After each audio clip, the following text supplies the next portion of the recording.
but I know it's been difficult for me.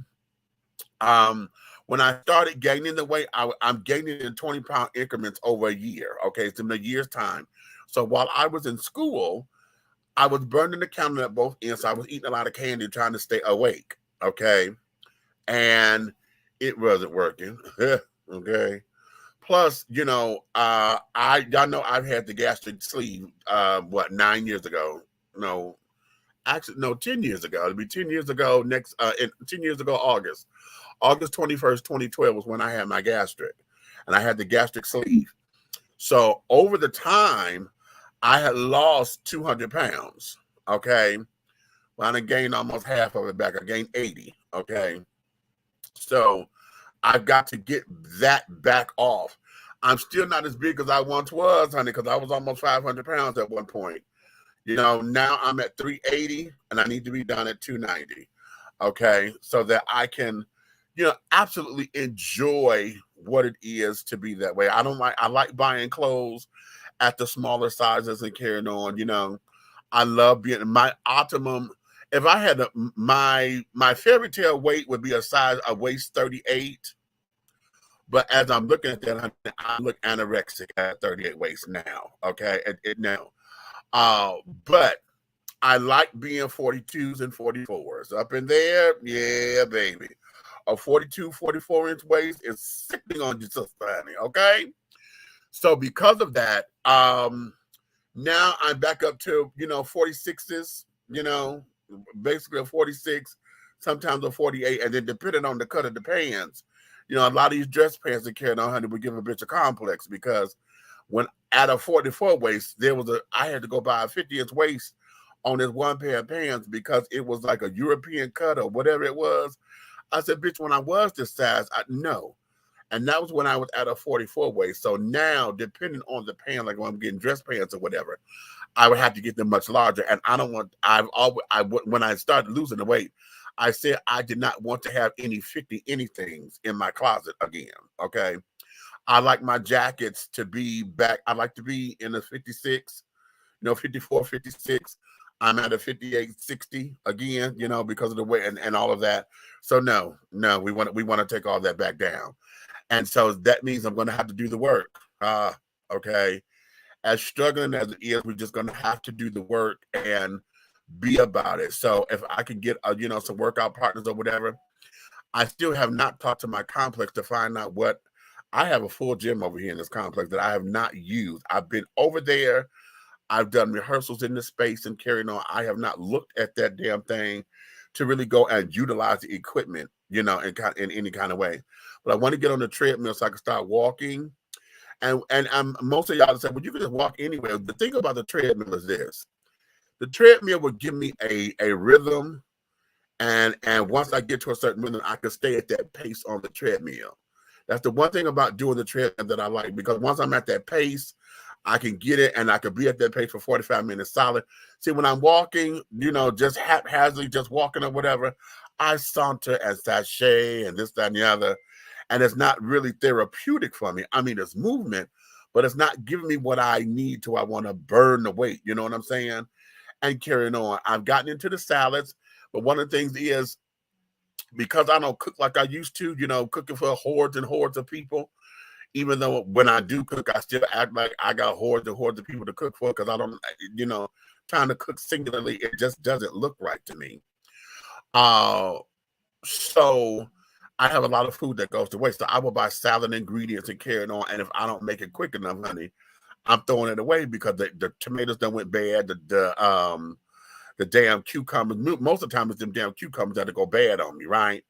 And I'm like, no, baby doll. And one of the things I do is, I try to buy stuff that's quick so that if I don't feel like cooking, I can eat it. Well, a lot of the times, because I got folks around me, I keep snacks or whatever, I got to reduce my snacks. And it's hard to do because I like snacks. I like cookies. I'm more so a cookie freak. I love cookies. I like cakes, okay. Pies, but I don't buy all that in bulk like that. But I just went, they had the donut holes, Chad, there was $1.29 that they were marked down because, Yeah, and I bought 2 boxes of those. Yeah, okay. Y'all know where I'm going. But anyway, so I try to balance it off. If I eat all that, if I eat that, then I'm really, that's all I've eaten throughout the day. So I got calories, but they're useless calories. So they're going to sit. It's not burning calories. You know what I'm saying? And then I cannot eat like I used to because, I'm still, the surgery still is doing the thing. It's just that I've expanded and stressed it because I see that, I'm able to, my appetite has picked up some, but it's not what it used to be. So yeah, it'll take me all day to still eat something, depending on what it is, except for sweets. And the doctors told me that. They were like, listen, well, your body going to crave sugar anyway. I said, but this is ridiculous. I've never craved sugar like this. And that's because of the offset of the surgery. Now, as I said, that was 10 years ago. And I'm still having the after effects of what that surgery has done as far as the intense sugar cravings and carrying on. So I have to balance that off. And it's difficult, very difficult. So and for those of you who consider the surgery, whatever, don't think it's a miracle worker, honey, because the fight is still there. Okay, now I still look good, but I'm not at my optimum.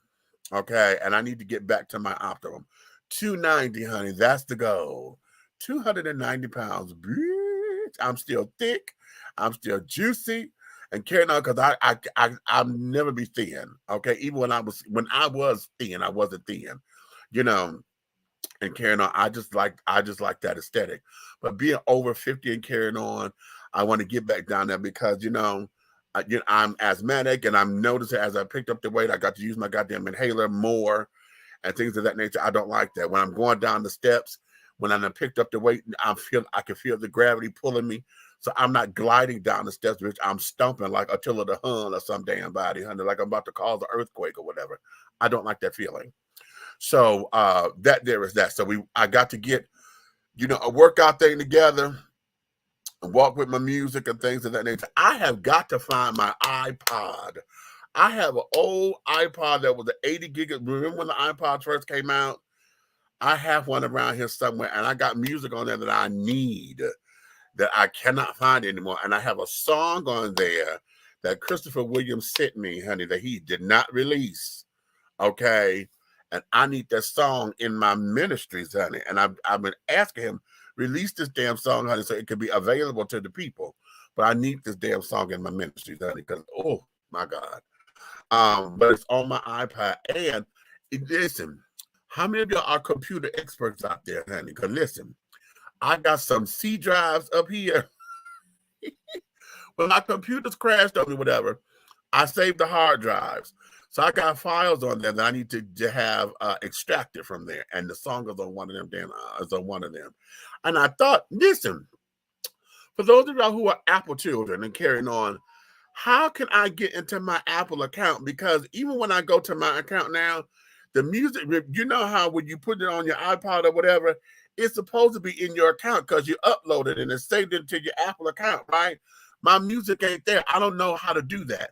So for those of y'all who got iPhones and carrying on and are real proficient with Apple, tell me how I can go get that shit. Because if I can get into my Apple account and it's still up there, baby, then I can go get my music. Okay. So, so that there is what's going on up in here, okay? It is June. Happy Black Music Month, okay? For those who are, another 30 days, child, well, at least 2 days longer. But this here is Black Music Month, honey. So now is the time to get your music education on and things of that nature. For all of my alphabet children, whether you're Black alphabet, white alphabet, honey, brown alphabet, honey, okay, indigenous alphabet, all of my alphabet children, this here is the official International Pride Month. Now, I'm going to say this, and y'all hear me say this quite often because I do this because I know our heteroattractional counterparts, honey, trying to understand why it's always so much pride. Okay? And their argument is that we're throwing something down their throats, right? Y'all trying to put this on us and this, that, and the other. June is officially International Pride Month. Okay. And that there it means it's global. So everywhere there's gay folks, honey, June is the month that we see pride. So you're gonna see rainbows and this, that, and the other, blase, smackety, blah, blah, blah, blah, blah. This is the month where a lot of businesses are carrying on, will cater to a lot. You know, you're hearing all you know, everybody got okay, we've diversified and we're this and we're that and all of this, that, and the other, right? Okay. Well, what happens is throughout the year, like Memorial Day weekend starts Black Gay Pride season. Now, unlike June have been a month that is specifically Gay Pride Month, Black Gay Pride is not that specific. We have Black Gay Pride celebrations that pop up across the country, and every city that celebrates a Black Gay Pride celebrates it differently. Okay. So this is where our straight folks have a problem, because like June is already Pride Month. Now you just had Pride because in DC it was Black Gay Pride, right? So now here we are with Pride again. That was just 2 weeks ago, right? Last weekend was Black Gay Pride in DC. So every city that has a Black Gay Pride as it comes up is like, damn, did we just have Pride? What the fuck is all this? Well, for those of you who are unaware, and who always want to say, oh, I'm Black first, and this, that, and the other. Well, that's why we have Black Gay Pride, darling, because we still deal with the racism and the inconsistencies and disenfranchisements that we deal with that within the alphabet community. Okay, it just because we rainbows, alphabets and rainbows, honey, don't mean that it's all hunky dory. Well. Oh, that's derogatory. I didn't. I heard that pun, but I don't want to use that derogatory term. Okay, hold on, y'all. Like my Otis Mag, the Chicago's heavy diva, I just started stealing her line, honey, and that's her line. When she said, "Oh, pardon my indulgence." Oh, that's good. There's the pink Moscato tonight, y'all. Okay, so we still have to deal with those disparages and carrying on within the community. Okay, so that's why we have a Black Gay Pride, because Pride Month, even though they say celebrate diversity and carry it on, honey, a lot of the times they don't take into account our cultural differences. Most of the time, when they have entertainers and stuff, they don't bring anybody that is, you know, Afrocentric and carrying on. They don't cater to us, you know. A lot of the activities and carrying on, they don't get it. You know, some things are just culturally, Black folks won't do certain things. Okay. And so even though we would say, oh, this is fun, and it is if you give yourself a chance to enjoy it. But most of us don't come out of our comfort zones culturally. Okay. So coming to the table, there's always been resistance. Okay. Except for those who we call snow bunnies. The snow bunnies who are into white folks and carrying on, you know, they into the culture. They into, you know, they would prefer, you know, Britney Spears and Taylor Swift over who Beyonce and Mary J. Blige. Okay, okay, just to throw some names out there. Okay, so if we have entertainment and carrying on, that's the kind of stuff they would do, you know. And, you know, even with the games, even with the children, you know, because I know during Pride Month or whatever, we have a lot of children's activities and stuff to get the kids. And a lot of you may say, oh, y'all trying to recruit the kids, for those of the assholes who think that bullshit. Ain't nobody trying to recruit nobody, honey. A lot of us got children. So we make it family friendly so that the kids can have an area to play and paint and, you know, get creative and all of that kind of stuff and this, that, and the other, to show them the world. Okay, it's not about recruiting, it's showing them the world. So we have that. So here's where it is. Now, see, down here in Georgia, it's a little different because this is June, this is Pride Month, so everybody's getting up into Pride. Our Black Gay Pride happens to be Labor Day weekend. Okay? So Labor Day weekend, which when everything goes on down here, is our Black Gay Pride, right? Well, because we do not celebrate our June Pride, our Pride Month in June. We stopped doing that maybe 12 years ago. We had a drought, okay? And I say it was between 09 and 2010. Georgia was under a drought, okay, specifically Atlanta. That particular year, they would not let us do the parade and this, that, and the other the way we used to do and end up at Piedmont Park. So we had to cancel all the festivities that year. They postponed it until October. Now, y'all do know that National Coming Out Month, or month is in October, and the day is October 12th. October 12th is National Coming Out Day, okay? Which makes sense to me that should be Gay Pride Month, right? Because it's National Coming Out Month. However, they don't do that. And I guess I understand it because across the country, usually October is fall. And I know some places in the Midwest in carrying on, you may get snow in carrying on. Because I know in Detroit, we'll get snow as early as Halloween. Okay. So for some of the colder climates, that may not work. So that's why they kept it in June, I'm assuming. However, here in Georgia and Atlanta, we couldn't do our Pride in June. So we pushed it back to October, and we do it that second week, which is on National Coming Out Day. So that weekend is where they call Georgia Pride, right? And that's when we get the parade and this, that, and the other, all the businesses, and everybody come walking down the street. We block off the road and all that shit. So here we got June, then we got whatever Labor Day is. This year is going to be all of September. Okay, Labor Day weekend, because Labor Day, that first Monday, happens to be in September. So we're going to have a real September. Then October come Pride again, because now Georgia Pride, and we got all the parades and stuff. So our straight counterparts always look at us like, okay, what the fuck are y'all doing?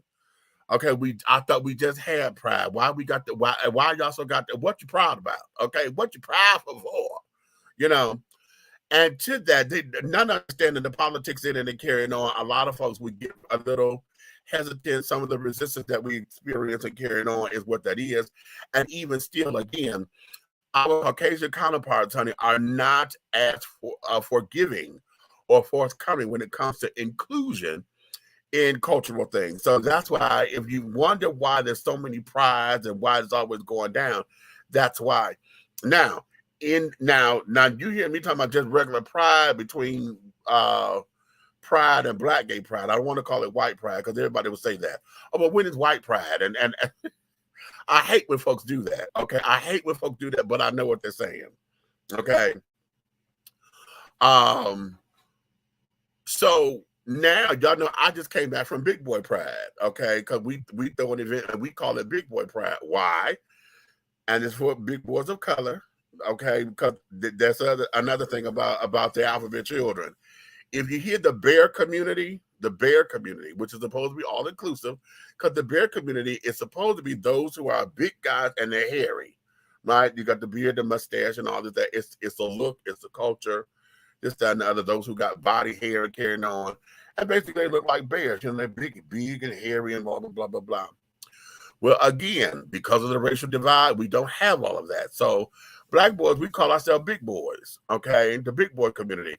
And usually we say, and a lot of folks, well, why can't we be big men and this, that, and the other? Well, who knows, child? We just call ourselves big boys, okay? And so anytime you hear big boys versus bears, that's the racial thing. That's the racial divide. Because when you hear the bear community, most of the time they're talking to white boys. When you hear big boys, most of the time they're talking black boys, okay? And it's still the racial disparages. So we got big boy pride, but you will also hear several bear runs. Now, they don't call them prides or whatever. They call it bear runs because it's just where they come together and it's a whole big boy convention style thing. They don't call theirs pride, though, okay? It's just a bear run, okay?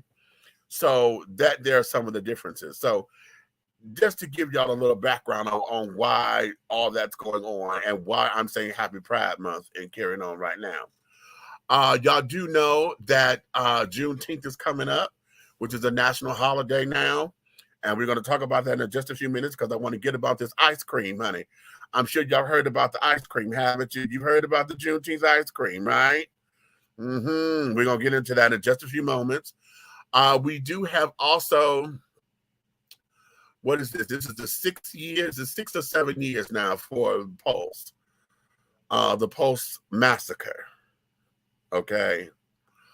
And in lieu of all this about gun control and gun safety, and the Republicans this, the Democrats that, about these gun laws that carrying on children, we are coming up on the anniversary of the Pulse nightclub massacre, okay, which is detrimental to the alphabet community, because for us that was one of the most horrific massacres in gay history. And I know the black folks got upset about that. Oh, what you mean? Oh my God. I get so sick and tired of black folks, acting as if nobody is caring about them and the struggle and this, that, and the other. Oh, that don't make no damn sense because that wasn't the words. You forgot about black folks. Ain't nobody forgot about shit. Ain't nobody forgot about it. Damn it. But can other folks grieve the way that they grieve? The problem is that black folks want to sit down there and let everybody get together. That's good. I just took it out the refrigerator. Make your hamburger because you're hungry. Okay. I'm talking to my daughter. She's looking at the damn top. I put some ground turkey out and she's looking at it. I told her it's good. That she look at it. Now she claims she didn't know what it was. It wasn't there when she first walked in the goddamn kitchen 20 times going to the refrigerator to get her goddamn drink and carrying on, right? Now I done put it out so to make sure she know to get it because I said it was in the damn refrigerator. Now she gonna look at it like it's strange and something, girl. Being a mother ain't easy, children. Okay. Lord have mercy. Anywho, okay. Like I was saying, I get tired of black folks always got their panties in a motherfucking bunch, okay, over trivial shit. Okay, it's trivial. Instead of asking questions, and because it could have been done like, could you explain what you're saying or whatever? Everybody jump to the goddamn defense, and then they want to make this alphabet versus black and carrying on. And then those of us who are at the intersection of that shit, you leave us to explain, and now I got to be black first and all this old bullshit.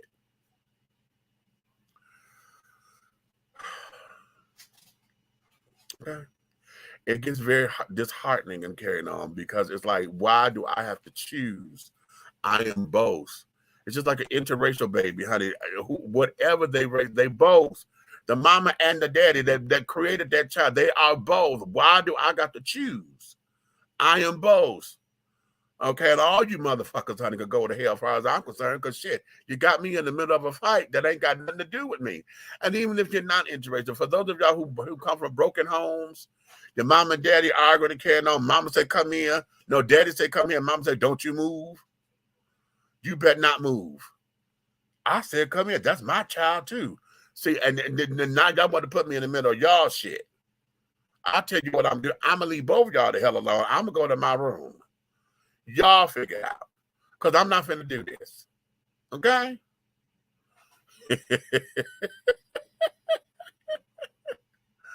Okay. Oh, you heard her say that being a daughter ain't easy. I'm about to knock on her goddamn mouth. Okay? Being a daughter ain't easy because she don't want to motherfucking listen. That's why. I do listen. Bitch, okay, now you better, okay, now you interrupted the show. Stop your calamity. Okay. Okay, what'd you say? Exactly. You are who you are, bro. Thank you, baby. Let me see. I'm going to some of these comments up in here. What we got? Okay, the rainbow flag. Okay, what the E-Groove? I got the little terrorized drive. Okay. What is that? Okay. Got your terabyte. Probably, preferably a 5 terabyte, and save everything on there. Okay, get your terabyte. You know what? You're right. Okay. Once I extract the files from this thing, yeah, you're right. I do need to get a lot of the files and stuff there. But I just have to save the hard drives because I didn't know what the hell to do. And hopefully, because when the computer crashed, everybody's like, "Oh, I'm hoping that." I think one of them may have been fried. That the C drive was fried. Oh, excuse me. I'm hoping not. But I got like three hard drives that I got to go through and have somebody take all the files off of them for me. Ugh. Okay. You said I don't eat breakfast, so that does not kickstart my metabolism. So I do my shake for breakfast, and eat the protein bars or fruit for snacks, and snacks on between lunch, and I do another shake and I eat dinner. You know what? Okay, now that's that liquid diet thing, and that's something that it is nudging me to redo, because when I had my gastric, that was one of the things that I had to do. I was on the liquid diet for maybe the first 4 months, but we couldn't, because I couldn't eat anything. And then when I was able to start eating, so I would take a bite of a chicken wing, honey, and a bite of a French fry, and this was done. Because my stomach, during the surgery, I was freshly new. And when I was able to go to solid foods, honey, I couldn't hold nothing. So, child, that was one of the reasons why the weight came off so quickly. Because the bitch couldn't hold nothing. Okay? But I know if I were to go back to my doctor who performed my surgery, he's going to say, "Oh, you stretched out your pouch," and blah, blah, blah, blah, blah. And he would probably look at me and may want to redo it and this, that, and the other, blah, blah, blah, blah, blah. But no. We're not going to go through all that. This time, we could do it and do it the legal way, do it the right way. I didn't want to do it the first time, but I had to because I had other medical conditions that forced me to doing it, and I wasn't feeling all that. Okay. Avery, I'm willing to walk around the Beltline Trail with you. I am willing to keep you encouraged. We can keep each other encouraged. Now, Avery. I've not been over to that belt line, so I don't even know what the hell it looks like for that trail and carrying on. It seems like it'll be a cute little walk and things of that nature. We're probably I need some eye candy. If I'm going to be outside, child, I need some eye candy. Okay? I need eye candy that's going to motivate me, honey. And be like, ooh, so I can sit there and like I'm going to walk and catch up with them. Hey, what's your name is, shorty? Okay. Okay.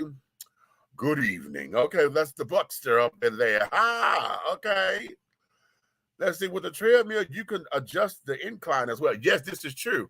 Now listen here, honey. I'm not ready to go climbing up no damn mountains again. And I've seen children run on those incline on the damn thing. I'm like, oh baby, no. Okay, let me get the basics first, honey. Give me about a good year on the treadmill.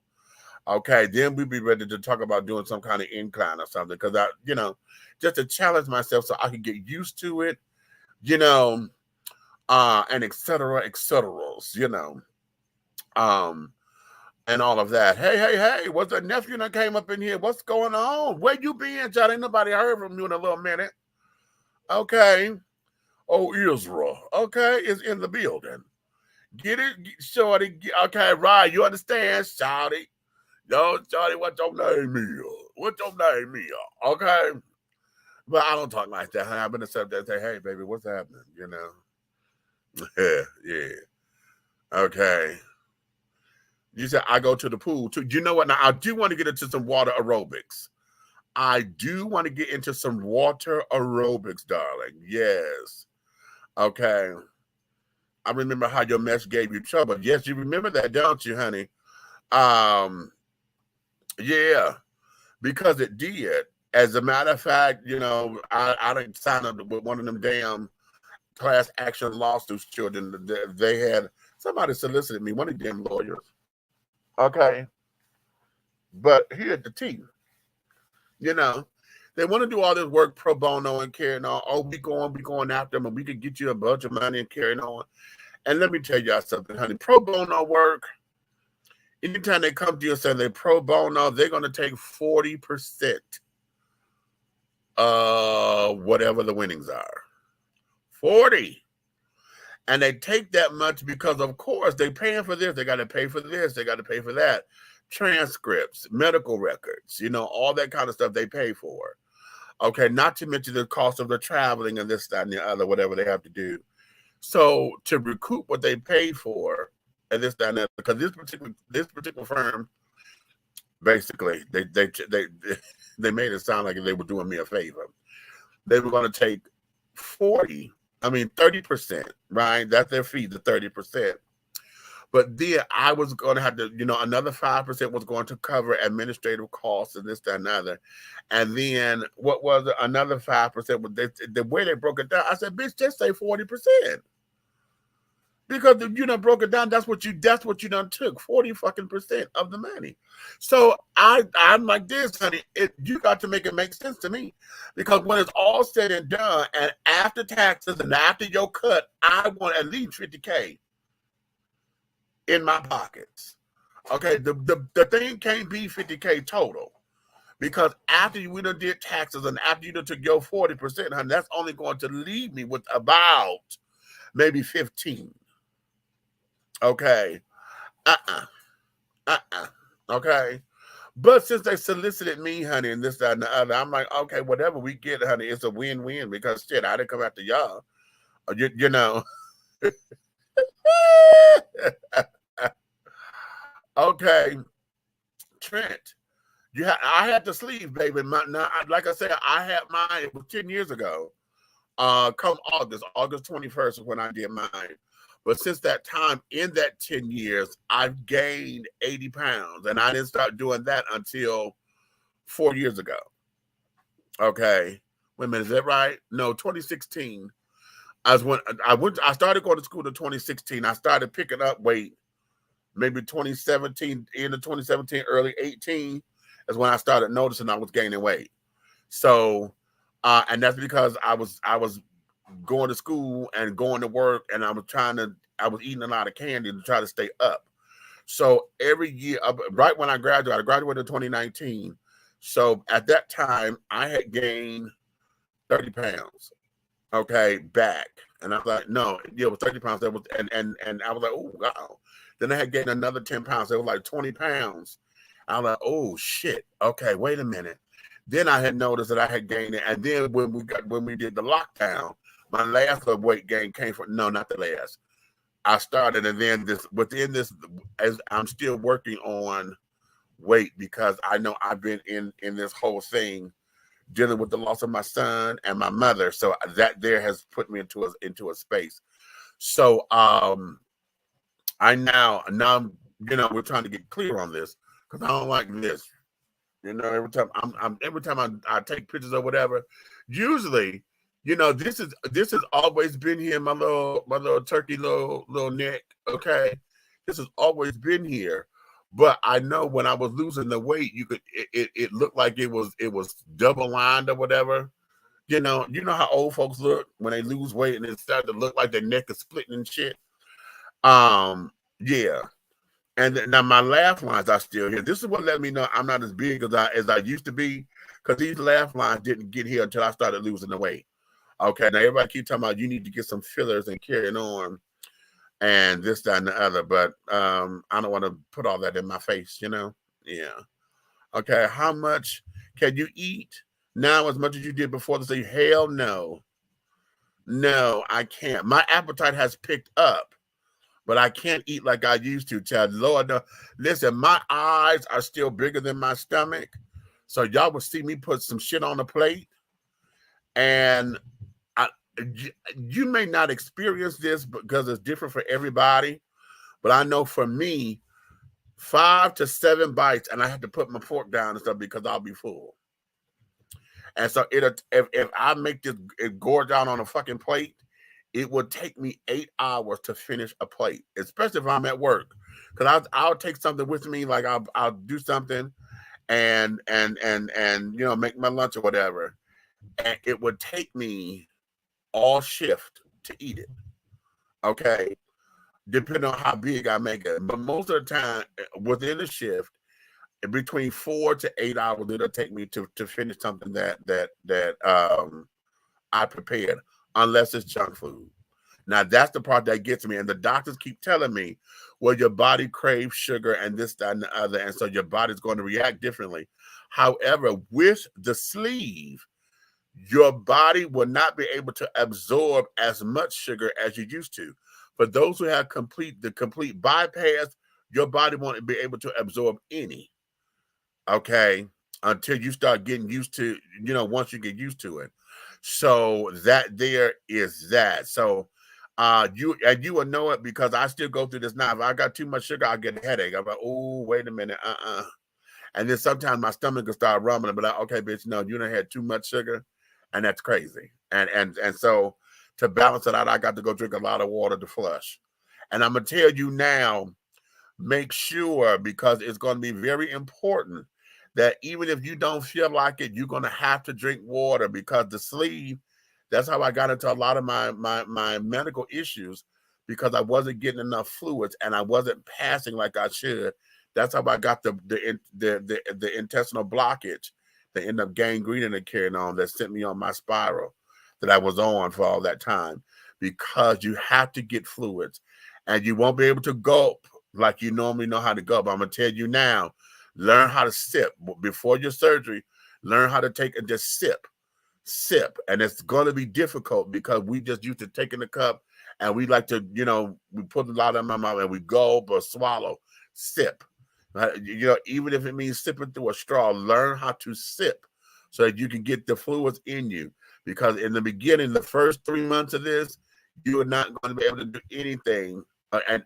And sometimes you'll be trying to, it'll get stuck, or right up in here, it'll feel like it's stuck. And you know how usually when food gets stuck, you can take water and then push it down? That's not going to happen. It's got to work its way down. And that shit hurts. Oh, that hurts. So you're going to have to start learning how to sip. Take your water and stuff, get a straw, learn how to sip. Like you sipping hot tea. Sip and go. Sip and go. Because that's going to be very important. Okay? My sister did that class action for a knee replacement class action. And after all that, she ended up with 50 grand. Oh, really? Good for her. That's what I'm hoping for. Okay, that's what I'm hoping for. Okay. A lifestyle lift will take care of their neck. Outpatient. I am the 615 Michael. You got the 615 Michael Jackson, Kim K. Okay. All that. Y'all think so? I need to do what? Oh, wait a minute. Oh, no. See, that's going to make my lips look all up and down. Wait a minute. That didn't even look right. Hold on. Got my lips looking all chalky. Let's see. Should I do that? Wait.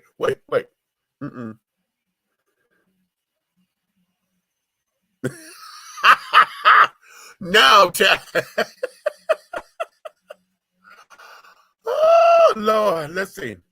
If you eat before sunrise, liquid fast during the day, and have a small dinner when the sun goes down for 30 days, you'll lose weight right away. You know what? That sounds cute. That sounds cute.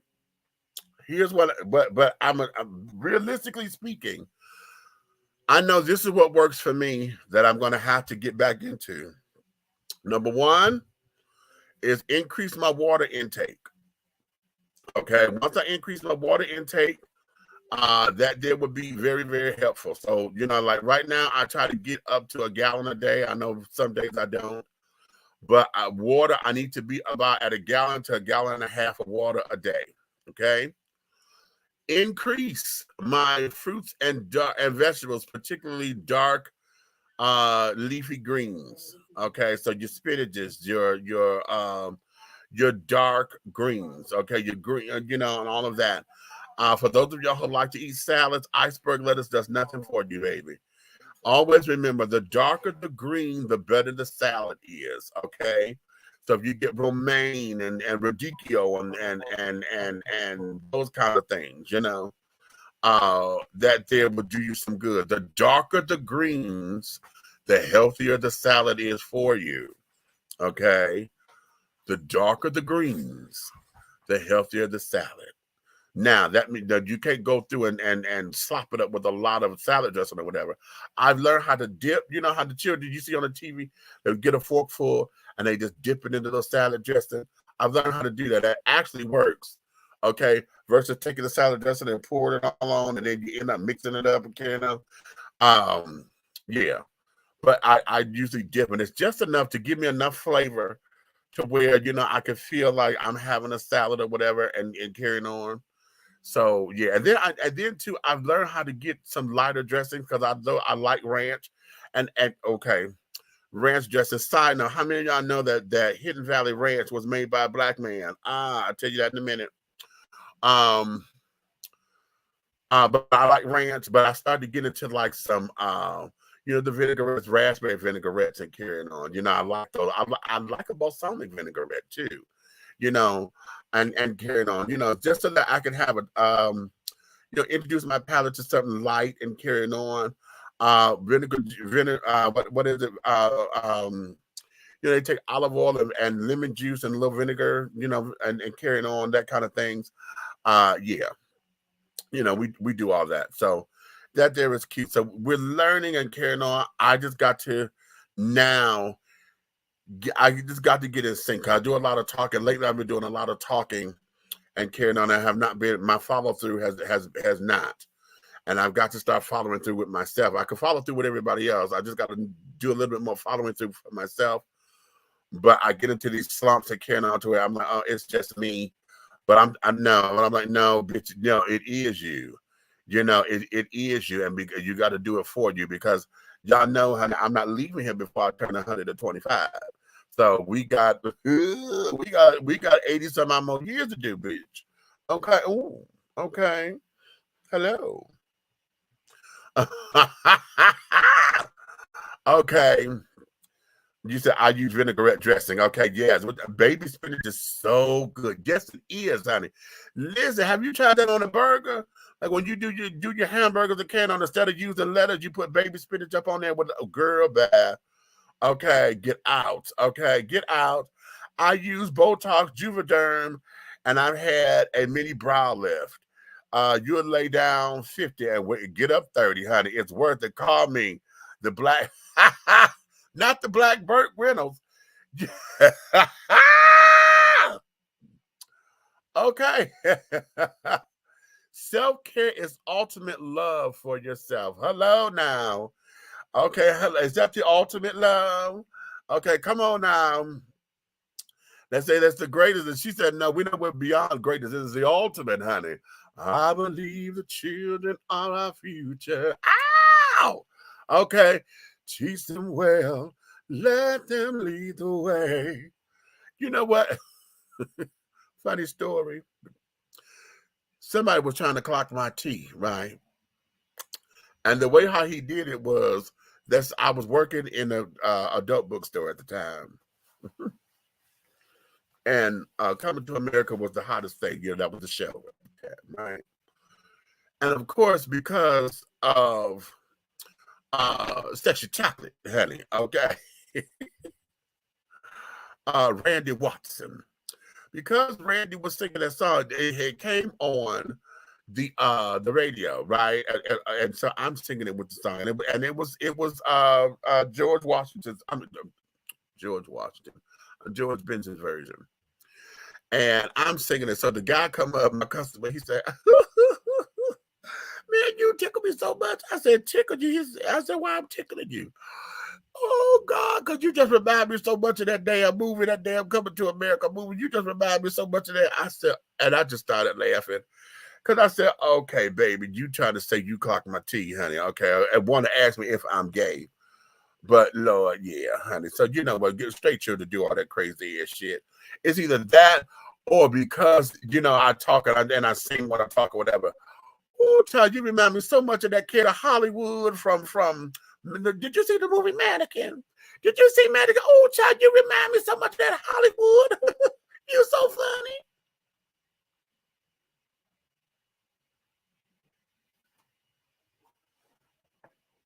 Okay. Moving on.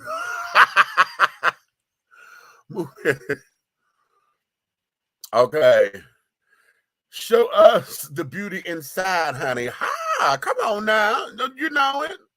Lord, not sexual chocolate. Yes, sexual chocolate chair. Now that there is too comical.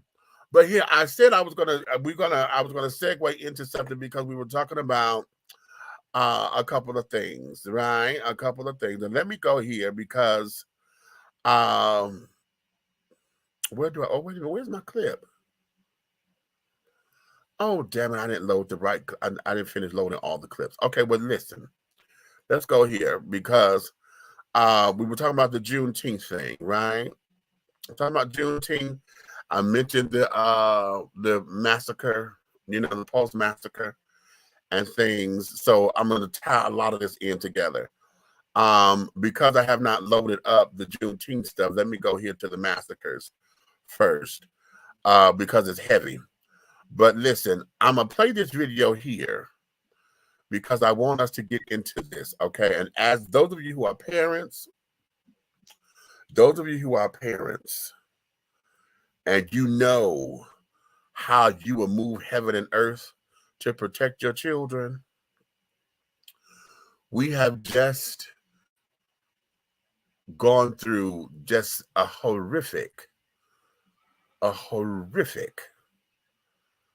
massacre with these babies at the school, okay? But I want y'all to hear this mother. This is a news report, and I don't know the date on this, but it's just recently. Listen to this mother describe what happened to her.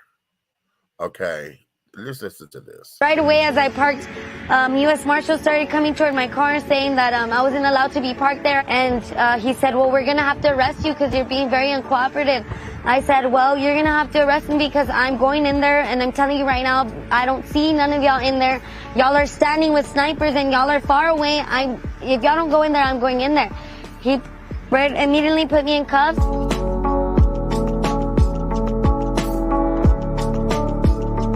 As soon as they uncuffed me, I jumped that first gate fence. And once I jumped it, I went to my son's class and I knocked on the door, and I remember the teacher saying, I'm like, hey, they're already bolt cutting the fence to get me. She's like, you think we have time to get out? I said, y'all have time. I'm going to run for my other son.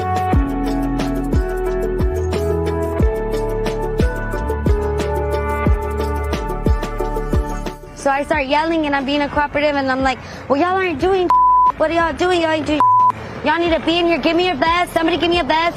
Something. I started paying attention to how far the shots were being, so that I knew the shooter was all the way still by my first son's class. So when I went to my second son's door, the teacher didn't want to open the door for me. So that's when they started escorting me out. And as I see that they're opening my son's door, I go run for my son and I get him.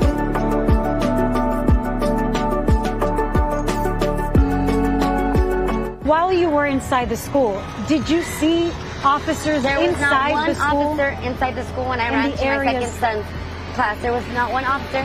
And you were hearing gunshots, so you knew you could hear the it gunshots. was an active shooter. It was still active. The gunshots were still active. They were not in there. There was no one in there. If anything, when I pulled up, my car was closer to the school than where the snipers and everybody that was laying on the ground were. When you heard that it took law enforcement 75 minutes before they went in and stopped the shooter, what was your thinking, having been inside the school yourself? I don't know. I was just thinking that they could have saved many more lives. They could have gone into that classroom and maybe 2 or 3 would have been gone, but they could have saved the whole class. They could have done something. Gone through the window, sniped them through the window. I mean, something, but nothing was being done. If anything, they were being more aggressive on us parents that were willing to go in there. And like I told one of the officers, I don't need you to protect me. Get away from me. I don't need your protection. If anything, I need you to go in there with me to go protect my kids.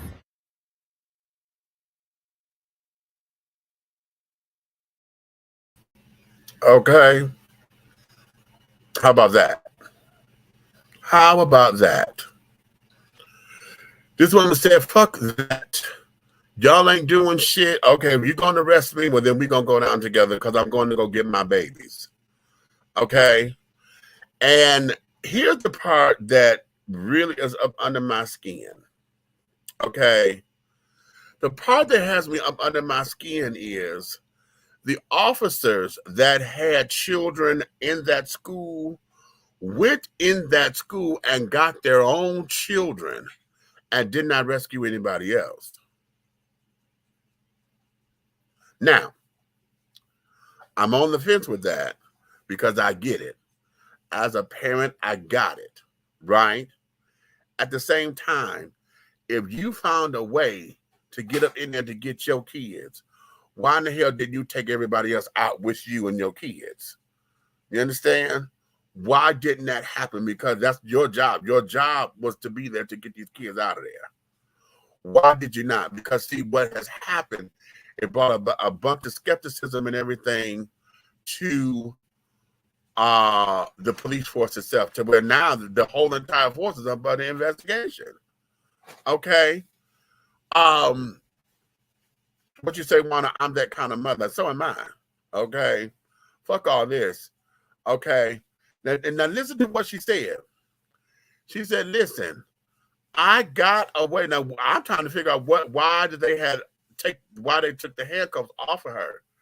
You understand? So see, they knew that they were wrong for trying to arrest her. Okay, versus them saying, man, you got to stay back because we're trying to, for your safety or whatever. They knew they were wrong for arresting her. Okay, because you took the cuffs off. Okay, then when she ran in there, y'all come cutting fences and carrying on, and this, that, and the other, and you didn't come behind her. Then when y'all finally in the building, when she was there, she said, no, this was still an active shooting because I could hear the shots. And I realized that they were still over there by my first son's room. So we trying to get these kids about it. No, go. She said, I went to the room because I'm going to go get my baby. Okay? What they need to do is really talk to her and put her on some kind of tactical force. You understand? Because in that instance, child, listen, as parents, a lot of times, reason and rationale goes out the window. We go into survival mode. And we're like, okay, how can I sit up here and get my babies up out of here, child? Okay. Especially when she got tactical. This bitch that sat up there, honey, Miss Mama, that went through, and she told the police, honey, arrest me because we going in here. What she say? Give me a vest, give me a something. Yeah, well, okay. Right, I got my vest. She said, have me a vest or something. Okay, let's go. She said, fuck this. Okay, we going up in here. And then how she said, y'all mad at us. Y'all got more force at the parents trying to go up in here than what she had with the damn shooter. For real. Why did they do that? Why did they do that? That there is the question. What was all of that? What was it? And so when I came across this, it came to me on Instagram. I know that was a Twitter thing. I was like, wow, that's a story we haven't heard. And that came from CBS News, y'all. Okay. That's a story we have not heard. And I wish that Good Morning America would pick that up and go talk to that woman and find out more information, because I'm sure she's going to be part of that investigation. Okay. I'm sure she's a part of that investigation. Juana, what you say? Wait a minute. Hold on. What you say? The officer that was there didn't even have a damn radio and poor phone reception. Wow. Okay. How they going to arrest her and they acted like cowards? Exactly. Okay. She is boss. Basically. Okay. Okay.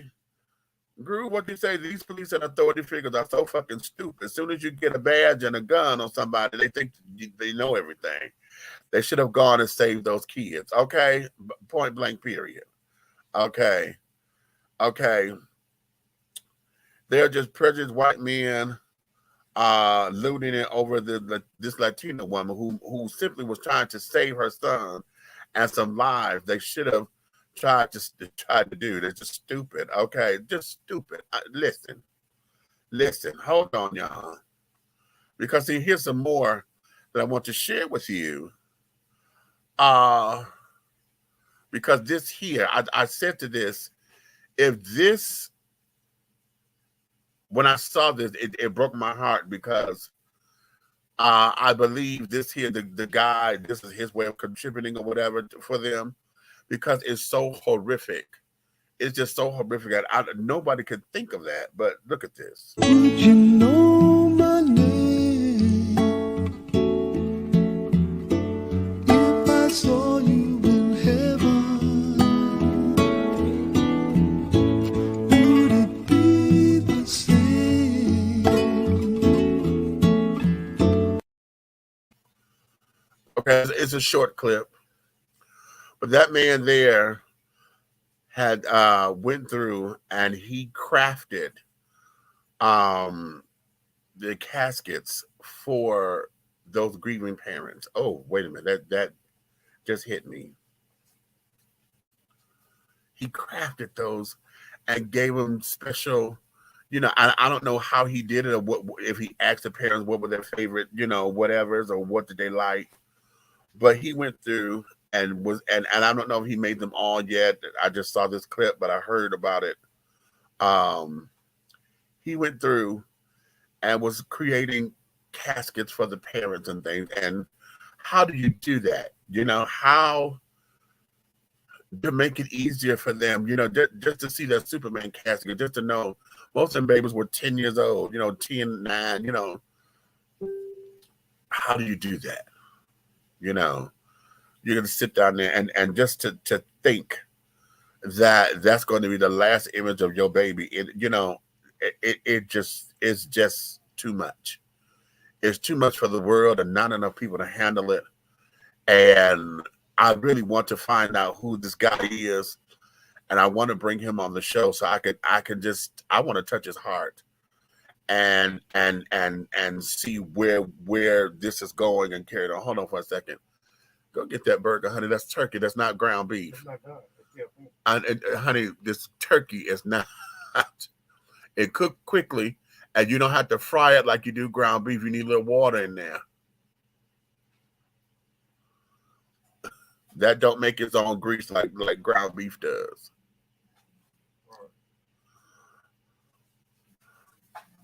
Or a little bit of that grapeseed oil. Is it in a green bottle?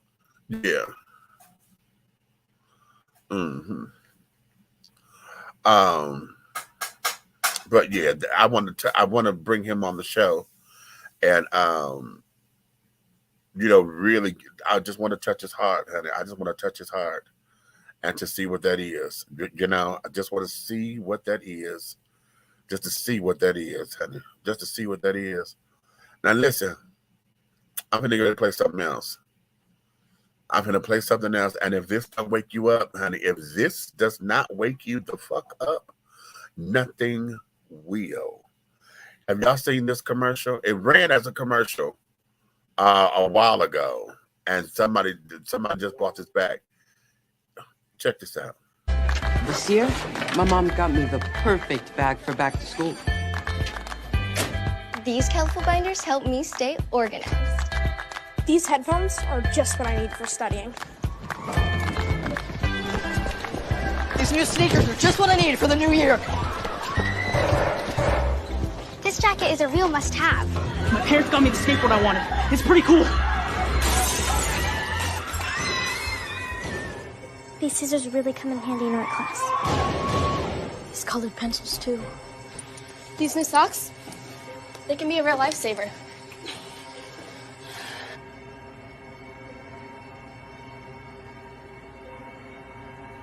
I finally got my own phone to stay in touch with my mom.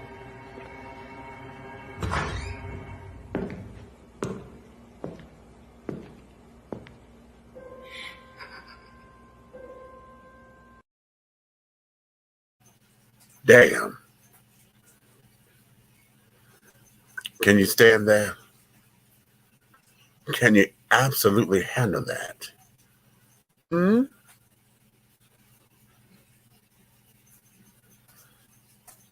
What did that do for you when you saw that? Okay. I know my friend Haji, when he saw it, Hodgie is very cynical anyway, okay? And Hodgie like to talk to be talking half the damn time because he likes to make points and loves to get into debates and shit, okay?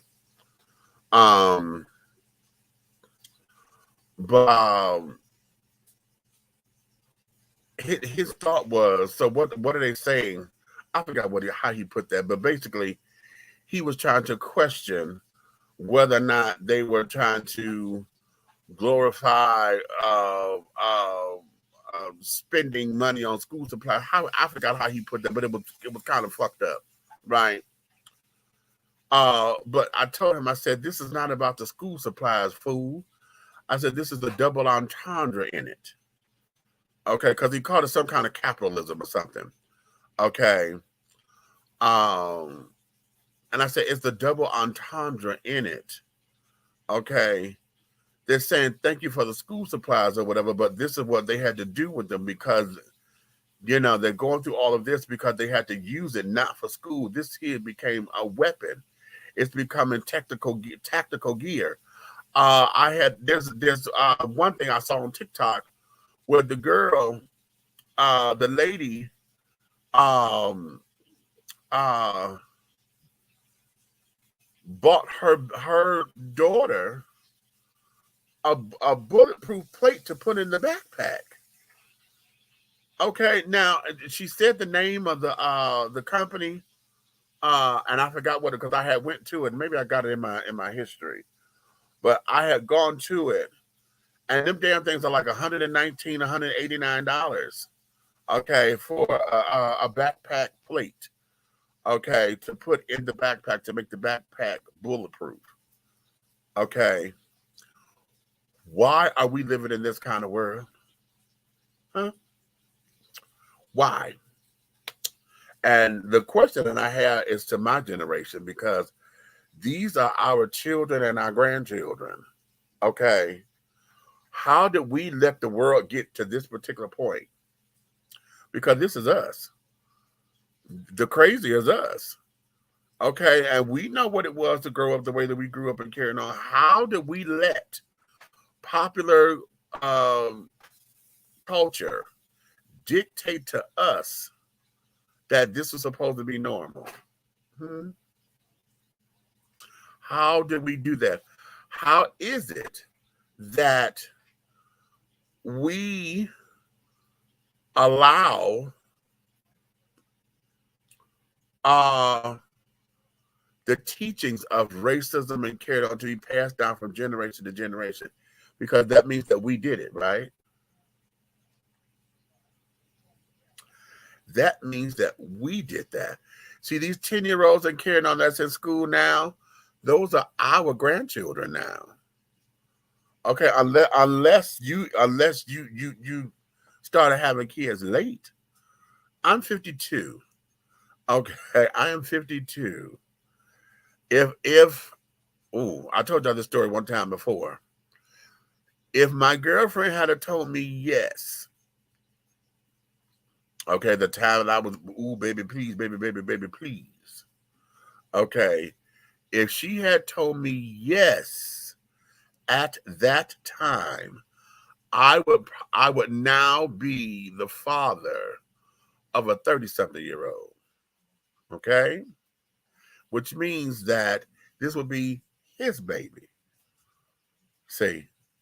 That's the 10-year-old. So that would have been our grandchildren, right? These are our grandkids. So where do we do this? What do we do to go wrong with the teachings and carrying on? What do we instill? How is it that we let popular culture influence us? Because see, our culture was rap. Remember when we got gangster rap? And our parents and everything came up and said, no, we can't do that. Remember, Dionne Warwick and all them children was like, no, that's how we got parental advisory on the stickers. Okay, on the albums that came out. You couldn't buy that unless you were 18 and over. Right? Right. But then came the underground. So y'all trying to tell me that the underworld had more power than anything. Because we heard it, you know. Same thing like see, they had the comedy albums, you know, the Red Fox albums and carrying on, you know. and things of that nature. How did that not happen? Thank you, Wanda. I see you over here. I see you. She's my research department today. She the one who got these names, child. Okay. Yeah, Princess. That commercial is rough. It's rough. Okay. The casket maker name is Ganem or Janem, I'm thinking. They came out of Georgia. Really? Wow. I didn't. Okay. Soul Shine Industries. Okay. Trey Ganem Janem is his name. Okay. You know what? I'm sure gonna find him, honey. Yes, I am. Hold on a minute. I got one for you. You ain't gonna eat 2 of those. I mean, it's 3. Yes, I know this girl, honey. She gonna tell me she gonna eat 2 of them, honey. She gonna have one, probably half of one, and gonna go up in here and go to sleep. And then she gonna probably eat the rest of it, honey. When she know I'm sleeping, they're gonna say, "See, I ate both of them." No, you didn't. Okay, I know her. Okay, she need to take one of those and cut it in half. Okay, and carry it on. Okay. So, be that as it may, honey. Remember when sexy used to be fun and romantic in the records during the 70s and 80s? Now, for the most part, it's nasty and disgusting. Child, if you ain't told the truth right there, okay, if you ain't told the truth right there, honey, with the Lord, that child. I know, honey. I know, honey. I know. I didn't create the monster, honey. What I did was I fed it, honey. Okay. Yes, child. So that there is that, okay? But I want to show you something else. Let me show you something else that I want you guys to pay attention to. Okay? I want you to pay attention to this. Okay? I want you to pay attention to this. Because remember when I said these are our kids, right? This is the shit that we're doing. This is what we say, and this is what blah, blah, blah, blah, blah, right? Check this out. What do you want to be when you grow up? A murderer because I like killing. My brain tells me if I like killing or not. I like killing because when I first watched my grown-up killing show, myself started to like killing, and then my brain started to like tell me what to do with killing in it. So I like murders and I like killing in my life. I'm gonna kill everybody in the world except for my family because they just didn't do anything to me. I just like killing. So just any type of person, it doesn't matter. What about me? Yeah. Even me? No, not even my teachers either. Okay, because I'm the first person that you told this. Am I? Yeah. So, I just like killing. So what are you going to be again when you grow up? A murderer. Okay. Bye. Bye. Y'all heard that, right? You heard that, right? Do I need to play that one more time? Huh? That baby said, when I grow up, I want to be a murderer. Because when he saw his first adult killing, it was on TV, he said, my brain went, and now I want to do that. And that's what I want to be a murderer. I just want to kill up everybody, except for my parents. Okay. So this here, and for those of you who want to know what's going on, see, it's shit like this. See, kids will start to formulate stuff when they're young. Okay. Jeffrey Dahmer, when you research Jeffrey Dahmer, he was the same way. In his profile, when they did that, they say Jeffrey Dahmer, when he was a little kid, honey, used to have some similar talks. Okay? Why are we not checking this kind of stuff now? I'm glad that whoever taped that put that up here because, see, I want to know what is going on with his parents. Now that this is out here, number one, I need to know his name, because now we got to get to his parents. Okay, we got to get to his parents because, see, at this particular point, this child has no regard for life right now. He sees this as just, when I grow up, I want to be a murderer. Really? So now you have to monitor everything that he does. His television programming that he just said, he watched this on TV. Okay, but look at the cartoons. Remember when we came up, we had Bugs Bunny and Ken, and they was always shooting guns and things and blowing each other's mouths off and stuff, but they got up to tell the story, didn't they? Okay, Elmer Fudd was constantly throwing that damn rifle some damn where. Okay, Yosemite Sam was constantly throwing that damn rifle somewhere. Okay. Wild E. Coyote got his ass, child. He's a wolf, child. He got more than a cat with 9 lives. Wild E. Coyote, honey, that motherfucker done sat down there and done died umpteen times. Okay. Remember the episode with Bugs and Daffy was trying to outdo Bugs Bunny on the stage. And so he ended up drinking the gasoline or whatever and blew his ass up. And his ghost went to heaven. Okay. And Bugs said, Daffy, you were great. They want an encore. He said, but I can't give him no encore because he was dead. But then we saw the next one. Okay, where Daffy done came back. See, this kind of shit right here. Okay. This is the kind of shit right here where we've got to get in there. Because why did they fascinate him like that? It's just like those who are fire starters. You remember those who are pyromaniacs because they like fire? They like to watch fire and carry on, and they get fascinated with it and don't know how to stop themselves because they done got oohed and awed by the flame. You know, burn down the house, you like the fire. Yeah, and the thing of it is that they wasn't trying to burn anything down. They just got mesmerized and fell in love with the colors of the flame. So what did we do? If you were this child's parent, what would you do? Okay. No, it's more than just beat that ass because he ain't did nothing. He needs some mental help. I'm sorry to say that like that. He needs to go to psychiatry because seriously, he'll be thinking about this and he'll be on get it. Y'all at the age he is now. Get their gun while they sleep and kill the I saw this mess and my thought was he was unsupervised and someone in his home is very toxic. Okay. Okay, what is that little boy saying? He needs some serious help. You heard what he said, baby. They yelled at us for what we were watching, for what we were watching TV as kids. Like at the violence and the shit that we see now. This is why I go back to my 80s sitcoms and old school cartoons and old school and new school music, okay? He needs help, okay? That little boy gonna mess with some type of child and with the same type of child and become serial killers. You know what? Now, what's the name of the movie?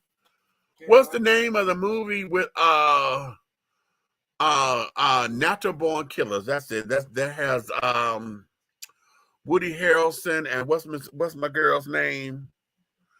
I can't think of my girl's name, but it's called Natural Born Killers. Okay. And they said up that they basically was a couple and both of them got off on killing folks. That was the MO. They got into the business of being hitmen and carrying on because that's what they like doing. Okay. Now say this little child grows up because he has all the potential of being a serial killer. He could even get into the mob and be a hitman for the mob because if he becomes structured. Now here's where it is. Check this out. Let's say we get him into play therapy and carrying on, and he's able to work this out, but he still got to deal with those particular feelings that may just went out. But then he becomes sophisticated and carrying on. So now we got television shows. Remember Dexter? He was a doctor. Okay, the doctor who sat down there and wanted to rid the world of the bad people and those who he thought, were just the dregs of society. So he would go out and medically kill them. Okay. Just go out and kill the children. Okay. What is this? Okay, what have we allowed to become natural up in here? Okay. And how do we deal with these kinds of things? How many of y'all are psychiatrists or therapists or psychoanalysis or whatever? If you're in the psych field in any kind of capacity, I need to hear from you. And don't give me the technical. Please don't come up here being technical. Okay, do not be technical right now. Save that for your papers when you're diagnosing the children. Okay. Right now, I just need to hear how to handle this particular situation. Okay. My Bible thumpers, please do not come up in here saying we're gonna pray and carry on, because prayer is only gonna be one thing. Okay, there's got to be action behind this one. Okay, because praying without works is dead, honey. And right now, you praying, talking about the Lord gonna handle it. No, I don't want to hear that right now, because see, what we don't know is why this child is on that path. Because I'm gonna tell you, like I tell everybody else, okay, if the child is here, it's because the child is on a path for a reason. We may not like it, okay, and we may not understand it, but the child is here for a reason. So these particular mind thoughts and carrying on are there for a reason. The question is, how do we navigate around it? Okay. And God made him that way for whatever reason. This child has become this way. These thoughts are there. Why? Because you heard him out of his own mouth. Kids are very honest. He said, when I saw this, my brain is telling me what to do. You heard that? He said, my brain is telling me. And I want to be a murderer. I'm sorry. I don't agree. Okay. You don't agree with what? No.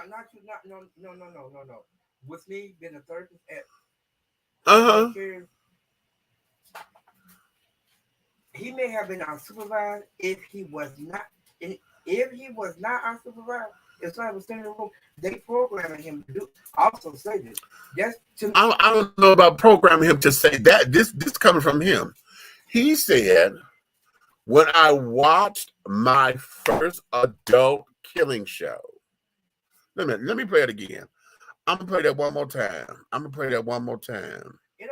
What do you want to be when you grow up? A murderer, because I like killing. My brain tells me if I like killing or not. I like killing because when I first watched my grown-up killing show, myself started to like killing, and then my brain started to like tell me what to do with killing in it. So I like murders and I like killing in my life. I'm gonna kill everybody in the world except for my family because they just didn't do anything to me. I just like killing. So just any type of person, it doesn't matter. What about me? Yeah. Even me? No, not even my teachers either. Okay, because I'm the first person that you told this. Am I? Yeah? So, I just like killing. So what are you going to be again when you grow up? A murderer. Okay. Bye. Bye. Okay, and I had to play that one more time because he's so matter-of-factly about that. And as he's telling his story, I need y'all to catch that. He's telling his story. He says, again, when I watched my first adult killing show, my brain is telling me what to do. And I like it. I like killing. And I want to be a murderer.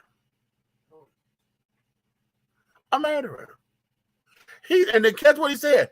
He said, and I want to kill everybody. They didn't do nothing to me. I just want to kill them. Did you see that? Y'all heard that out of his mouth? They didn't do anything to me. I just want to kill them. And the girl said, any type of person? He said, yeah. When she said, what about me? You know how kids do. You know, they're trying to act like they're going to say the right thing. Because he had that deer in the eye and that deer in the headlight look. Well, no, not you and not my teachers neither. And then she said, so what again? What you want to? A murderer. Very matter-of-factly. That is so definite in this boy's mind. It's crazy.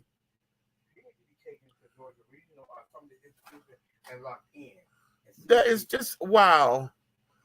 Let's see. We have to stop letting TV raise our kids. I like that, Road. I like that. But at the same time, it's not just television, honey, because social media is not television anymore, honey. It's more than television because we're getting ideas and everything from across the globe, across the country. I would take that child to see a psychologist as soon as possible. Okay. Social media will fuck a kid up all day, all day, all day. Somebody needs to Putin and rump roast. He has been desensitized to violence. He definitely has a personality disorder. Wow. Okay, now that might be something. Okay. He's probably killed animals. I wouldn't put that past him. Okay. The boy needs some serious help. Some talking to and possibly a mental institution, maybe. This is very disturbing, appalling, and alarming. Of course it is. Of course. That's why I'm playing it, because I need y'all to understand something. On the heels of everything that we're dealing with all of this killing, with all these, these school killings and carrying on, this is just June 3rd. And they've already said that this year alone, we have had 215 mass shootings. 215 mass shootings. This year alone, there's only 365 days in the year. We're only at June 3rd. So let's do the math. January got 31 days. February got 28 days. 31 and 28 is what? 59. March got another 31 days. 59 and 31 is 89 days. April has 30 days. 89 plus 30. That is what? That is, what's that, 119? Okay, May has another 31. So now that's 140 days. Now we are 3 days into June. So 3. Okay, so 144 days in, and we have 215 mass shootings. Okay, 215 only at 140 days into the year. And we only got 365 days of the year. Huh? Where we at, children? Okay, come on now. This little boy has exposed himself as to what he wants to do in the future. Get him some help, please, before it's too late. He wants to be a hood rat already. That's beyond hood rat, baby. Oh, no, that's beyond hood rat, because the hood rat, we've allowed that to become a culture. Because, I don't know why we glamorize the hood and carrying on and everybody want to be ghetto fabulous and carrying on and blah, blah, blah. But that's beyond hood rat, honey. That there is complete annihilation. This here, see, we watched a lot of movies and stuff. This is Silence of the Lambs kind of shit, honey. To go to jail is not a punishment. Isolation is not a punishment, because what they do in isolation is to sit down and think. The isolation gives their brain time to cultivate what's already there. You understand? They could sit there. What's Michelle? Oh, is it Lucifer? Not Lucifer. What's the show where the guy is in the psycho ward and he done killed somebody, but he got 2 kids and his son is a lawyer, but his son is fighting because he really wants to be a killer. He really is a killer like his daddy. Okay, but he fighting those urges to do it, and his dad is in his head. what's the name of that damn show? Because I love that little show. Oh, I love that little show, child. I can't think of it right now. Okay. Dion? Huh? Dion? No. It's on regular television. Dion is on cable. But yeah, okay. What's that? Them stats worse than Baltimore. Hello, right? Okay. It sounds like he might one day soon be a mass shooter. Hello, exactly. That's why I'm playing this, because on the heels of everything that we're dealing with, we're talking about an 18-year-old that went to go buy 2 AR-15 style guns to go in and kill these babies the way that he did. We got another 18-year-old that just sat down and bought this damn weapons and drove 4 hours to kill up all these damn black folks. Okay, which has been, now the babies done trumped the black folks. Okay, because at first we were like, oh my God, all these black folks have been killed. He went up in here from 86 down to, what was the youngest one? I think the young one like 25 or something. 86. Child, who knew that going to the grocery store was going to be your last day on earth because someone took you out? Who knew that? Okay. And then that motherfucker was so heinous. I'm telling y'all, what destroyed my heart is when the dude said, I watched him kill my mother. He said he live streamed it, and I saw the video where he shot my mother,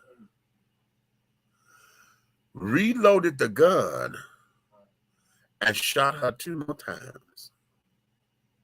He watched him do that. What the fuck do you think is going to be his mental psyche?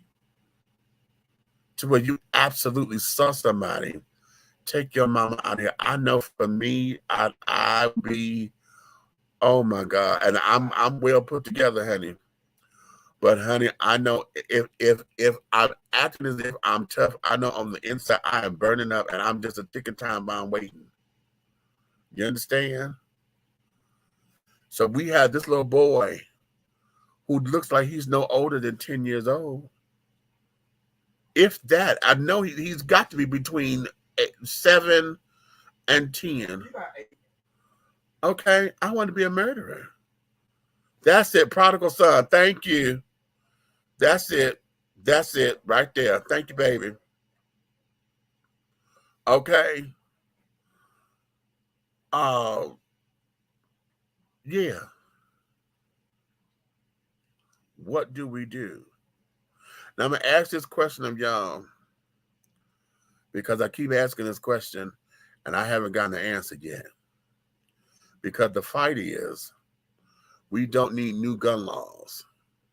Because those who feel that you take away my Second Amendment rights and carrying on and this, that, and other. And I've heard folks say this, you know, and folks are like, wait a minute, honey. The Second Amendment says that, you know, that the Constitution grants that for a well-regulated militia.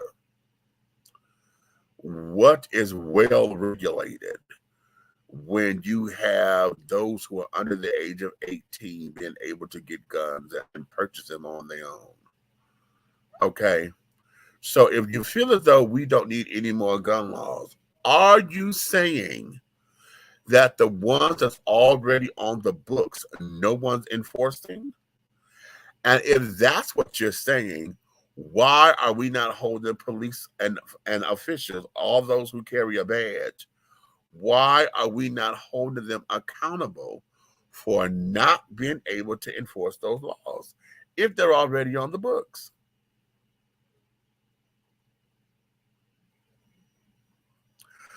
Make it make sense to me somewhere. Huh? Make it make sense. Make it make sense. Because as far as I'm concerned, they really need to take the age of buying guns and gun ownership that needs to be taken up to age 21. Just like everything else, honey, in order to be an adult, you need to be 21 years of age. Okay, which I think the draft needs to be as well. When you turn 18, 18 legalizes you as an adult, and they need to change that. That there needs to fucking change because 18 is nowhere near an adult. Okay, nowhere near. We need to take all that up to 21. And I remember, honey, when they changed the legal drinking age, because you could drink at 18. But the year that I turned 19 years old, okay, thinking I'm going to go get my motherfucking liquor, that was 1989, honey. That was 1989 because that was the year that they changed the drinking age to 21. Okay, they changed it to 21. So if you're going to change the drinking, why in the hell can't we change the gun law to where you have to be at least 21 years old in order to buy one? Okay. Not to have it in your possession is a whole nother thing. I know some folks will say, well, that's not going to stop them from getting them. Well, it will give them a crime. Okay. And those who are under the age of 18 who have firearms in their presence or whatever, then that means that we have to register them, or that means that you got it illegally. If they're not registered up under your household by your parents' name, honey, then that means you got it illegally, right? That's the first thing that we know. Secondly, it needs to be to where if you're under 18, to where your parents are going to be held responsible for your firearms. Okay, so that ain't doing. Older so-called authority figures will come up with excuses all day long as to why they didn't do their jobs. Bottom line, they don't care and will not admit it. Okay, I got that. I like that. Did you see the video circling on TikTok with the 13-year-old doing an experiment for the local news when he went to the gun show and the man was going to steal him a gun? Yeah, I saw that. And that because he was a 13-year-old actor. And what it was, he went into different stores that was trying to get liquor, this, that, and other. And everybody's like, no, honey, you can't do that. He couldn't even get a lottery ticket. He couldn't get a lottery ticket at 13. But when he went to that damn private gun show or whatever, that man was about to let him walk up out there with that gun, no questions asked. And basically told him, well, this is the one that you need and blah, blah, blah, blah, blah. Oh, yeah, that's a good choice. Well, it's all yours. And handed it to him. And he could have bought that motherfucker right there. Right there. So how is it that those gun shows are not regulated? Okay, how is it? I don't understand that. Okay, well regulated is code to white people must have assault rifles or guns to prepare for when they are the minority. Rolling eyes. Exactly. Okay, exactly. Okay. That doesn't make sense now, does it? Huh? It doesn't make sense. And I need somebody to help make it make sense, okay? So here, wait a minute. I'm going to play this one again. We did this. I'm going to show this, y'all, because some of y'all wasn't with us when we did the show on these toy guns looking real. Y'all look at this. Man, this shit wrong in here, man. This shit ain't even, this shit crazy, boy. Man, look what they got these kids out here with, man. This shit say Glock, folk. Man, this shit here, man. They want police to kill these kids, man. These folk wicked, man. And if 9 times 10, and them folk push up in the hood, and when these kids whip that bitch out or got it on them, man, or some shit in their hand, man, they gonna spank them kids. They gonna kill them babies, man. Look what these folk doing, man. This shit wrong in here, man. This shit ain't even, this shit crazy, boy. Yeah, that's a toy. That is a toy, children. That's a toy. Gun control equals loss of revenue. All these politicians who support NRA. Exactly. Exactly. Exactly. What about the little girl who shot and killed the woman with whom her mother fought with? Then said, don't mess with my mom. Honey, listen, I didn't see that one. But the whole thing of it is that, hey, everything about guns now is about making sure we protect ourselves. And I told y'all this before. I really wish we would start being very honest with gun control and carrying on, because everybody wants to say guns don't kill people, people kill people. That's a lie. That's a motherfucking lie, because see, when you got that motherfucker, you wouldn't be able to cap a motherfucker if you didn't have the gun. Okay, you wouldn't be able to cap some damn body. You wouldn't be able to blow some motherfucking body up if you did not have the gun, because you know what the power of the gun is. Especially those of you who become gun enthusiasts and want to tell me about hollow tip point bullets. Oh, you need to do this with the bullet. And if you got all that, did you know the power of that gun? No, you're trying to kill somebody because the gun is going to do it. You weaponize the gun to do it. You ain't got no damn BB gun that's going to sit up there and just, blow little shit. You ain't even got the damn non-lethal ones that have rubber bullets. If you're trying to get rid of somebody or just deter somebody, you can sting the shit out their asses without killing them. But that's not what it is. See, that's not what that is. This little boy needs some serious mental help. He needs to be locked away from the world and society in a mental health hospital, a straitjacket, and never let out of his childhood. His childhood needs to be taken. This vexed my spirit. Why his childhood got to be taken? No, you don't take his. You don't take his childhood. I said it wrong. He needs to be locked away and knock that out, because you don't know what he can do at that age right there. But when he said that, and when I say that, taking his childhood, let him grow up in there, in that facility wherever he's locked down. Well, the whole thing of it is this: being locked down ain't gonna do nothing but put him on medication. See, in those facilities that carried on, putting people on medication and stuff and leaving them lethargic because you don't want to deal with them is a whole different issue. Okay, and as young as this baby is, honey, what we have to do is put him. What we have to do is to find out how he was programmed, see where his wiring is. You do that through color play or whatever. Let them color pictures and show me what this is. Why does this appeal to you? Let him sit down there and explain why it appeals to him. Tell me what your brain is telling you. When you saw your first adult killing show, you said, my brain started telling me things and I like it. What do you like? And that's where we need to start, and understanding this and understanding that. And I'm trying to think of the name of the movie. I can't think of the name of this damn movie. If you have been up close and personal to the damage a gunshot can do and have to try to keep them alive to this day. Okay. I've not. And have you been in combat? Because I know you're military, so just to understand that portion of it, and to see what it does. I still need to know the name of this damn movie. It is a movie where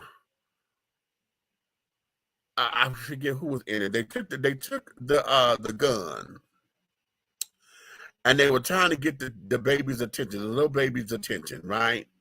And they took the stuffed animal, the baby's favorite stuffed animal, and they had put it behind the target, right?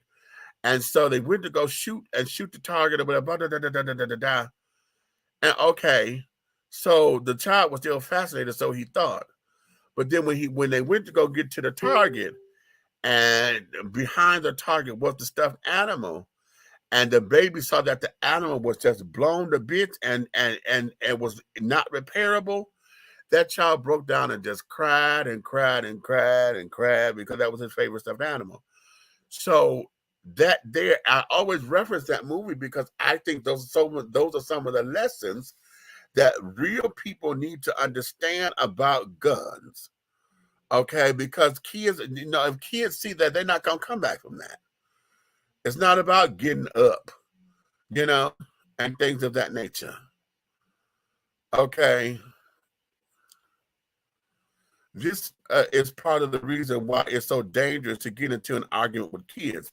They'll go home and get a gun or a knife and come back and kill you. Listen, I'm not afraid of nobody's child, honey. Anything that came into this world after me, okay, after me, okay, and especially with the experience that I have, no, the kids don't scare me. What gets on my nerves is you got these fucking parents who want to tell me what their kids ain't gonna do. Bitch, you ain't around this little bastard when you ain't here. Okay, who to learn how to cuss because apparently you so holier than thou, you don't think that he got it from you. No, this little hell you done came up in here and did X, Y, and Z. Okay, and because you're not gonna whoop his ass, I am. But you don't hit my child, you don't hit mine. I'm gonna tell you what, if you don't start, or at least letting them understand what consequences are, then goddamn it, I'm gonna have a belt waiting for their ass every motherfucking time. Now, if you don't want me watching your kids, you better take them. Okay. I have seen it working in emergency rooms, and you can't get that smell of blood and gunpowder off of you. You never forget. Wow.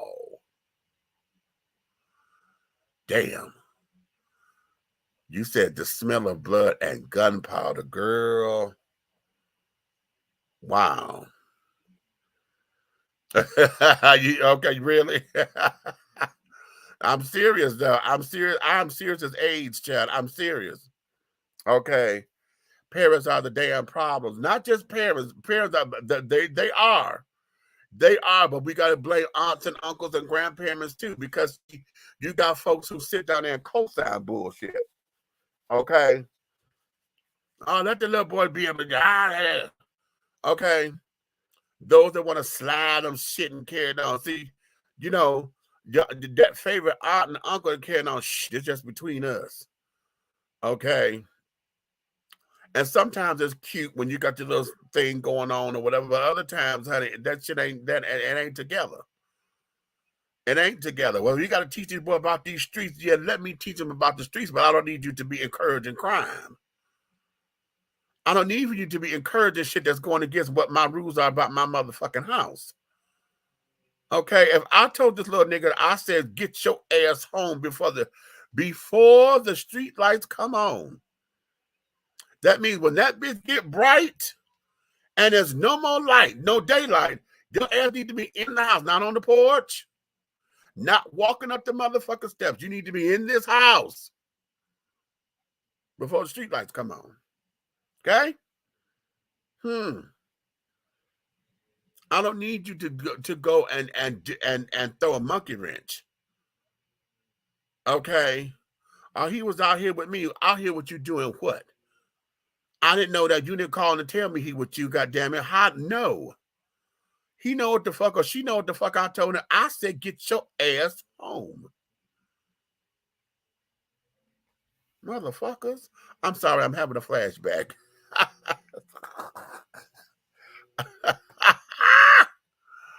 We're going to take a commercial break right here. And when we come back, honey, I'm going to get into something new. Because we're going to talk about this Monique and D.L. Hughley. I know that's what y'all waiting on. We're going to talk about Monique and D.L. Hughley and this goddamn Juneteenth ice cream shit. Yeah. Okay. Okay. The cheering childs. Okay. Okay, I'm going to go to a commercial break, but I'm going to play this this is going to be a commercial. Okay, but if y'all want to talk about it, we will, but this is a commercial, okay? We'll go from there. Right away as I parked, U.S. Marshals started coming toward my car and saying... Not that one, sorry. We played that one already. I keep seeing people talk about a revolution, and I understand it completely, because a couple of years ago, I was on my burn it all down shit too. Trust. If we're being honest, I've been on my burn it all down shit since 2012. But here's the thing. When you do a little research, when you do a little reading, you find out that less than half of our voting public participates in our midterm elections. You do a little more research and you see that people like Fred Hampton and the Black Panthers were trying to get a coalition going. Google the Rainbow Coalition if you don't know what I'm talking about. to take over politically and serve the people who have always been shit on in this country. He was trying to get the Black Panthers. He was trying to get the Asian people. He was trying to get the poor white people. He was trying to get the natives. He was trying to get the Latinos. And they were solving problems on their own. They were met with resistance by the police and by the federal government. And that is why it did not work. Because he was on the right track. If you get all these people on the same page legislatively, these damn Republicans and these dirty politicians who are only out here for their own financial gain will suffer. Think about it like this. If you were to bake a cake, right, and you put the oven on 450 degrees and you put the cake batter in there for 2 hours, when it comes out burnt as fuck, do you run around here saying ovens don't work and baking is a scam? Because that's what y'all sound like when y'all say voting doesn't work and politics is a scam. No, you never did the shit right. The actual revolution would be when more than 49% of us show up at the polls to fire the people who keep doing us dirty. The actual revolution would be when people figure out how to get on the same page and work together and play the long game like these damn Republicans been doing for decades and get what we need and get actual public servants in there to serve us instead of these money hungry, power hungry white supremacists. Do you understand that these people are our employees? Our taxes pay their salary and our taxes also pay for their health care. So while we're running around here without insurance, we are actually paying taxes to keep their asses alive and healthy while they are shitting on us. Yes, the system needs to change. We can't change it from the outside, though. That is the issue. That is why we keep going around and around and around in this Groundhog Day of bullshit, because people will not participate in the process, but also lament about the process. And it's like, what do you want? What you want to do? You got the oven on 450 and you left the cake in there for 2 hours, ho? What you expect? Of course this shit ain't gonna work. But maybe if you do it right, we can get some progress. Maybe if you participate, we can start moving towards what is right and what is good for the American people. So until we get 100% voter participation in this country, I don't want to hear shit about no revolution, because if you can't get your ass up and go do something that is free and legal, how am I supposed to trust that you're going to be able to carry out a whole damn revolution that is going to be beneficial to our people? Shut the fuck up and go take your ass to the polls and vote, ho.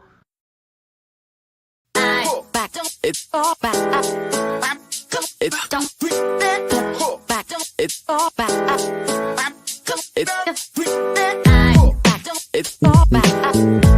It's don't it's all back.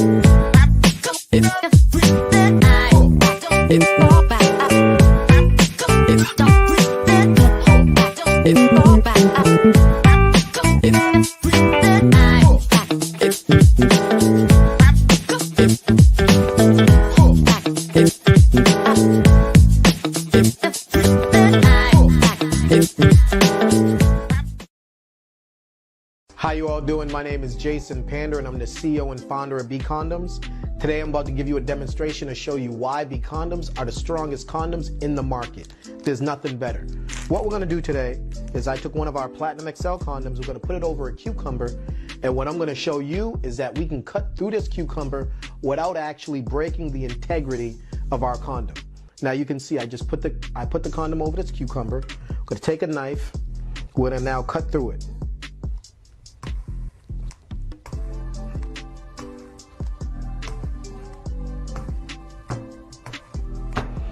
Now, keep in mind, all condoms are not able to do this. This is something special, all right? Our condoms are pH friendly for the women, all right? They're vegan friendly, they're organic. We don't have any of the toxins that you'll find in other types of condoms, like the caseins, the glycerins, the glutens, any of those. That's why our condoms are odorless and they're tasteless. So what you now saw was, voila, all cuts through the cucumber. Now watch this. Take some water, open it up.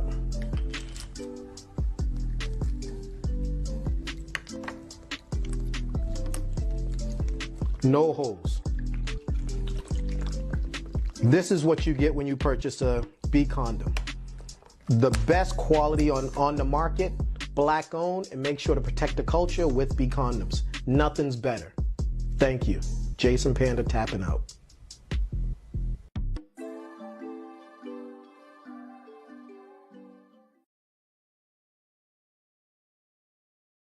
Have you tried Big Rob popcorn? It's a wonderful anytime snack that everyone will love. Available in 3 flavors. Grown and Sexy, which is the perfect mix of cheddar, cheese, and caramel. Sugar Shack, a fruitful flavored mix of watermelon and apple. So delicious and good. How about spicy butter and white cheddar? Everyone loves it. That's why it's called good. All Big Rob snacks are manufactured in an FDA approved facility and flash sealed for freshness, safety, and worldwide delivery. To order, call or text 937-367-8650. That's 937-367-8650. Or contact Big Rob via Instagram at Hey Big Rob. As the holidays approach, take advantage of the holiday special. Purchase more than 2 bags and receive a free CD. Call or text 937-367-8650 to place your order now. Big Rob popcorn, the perfect snack that you will love. It's so delicious.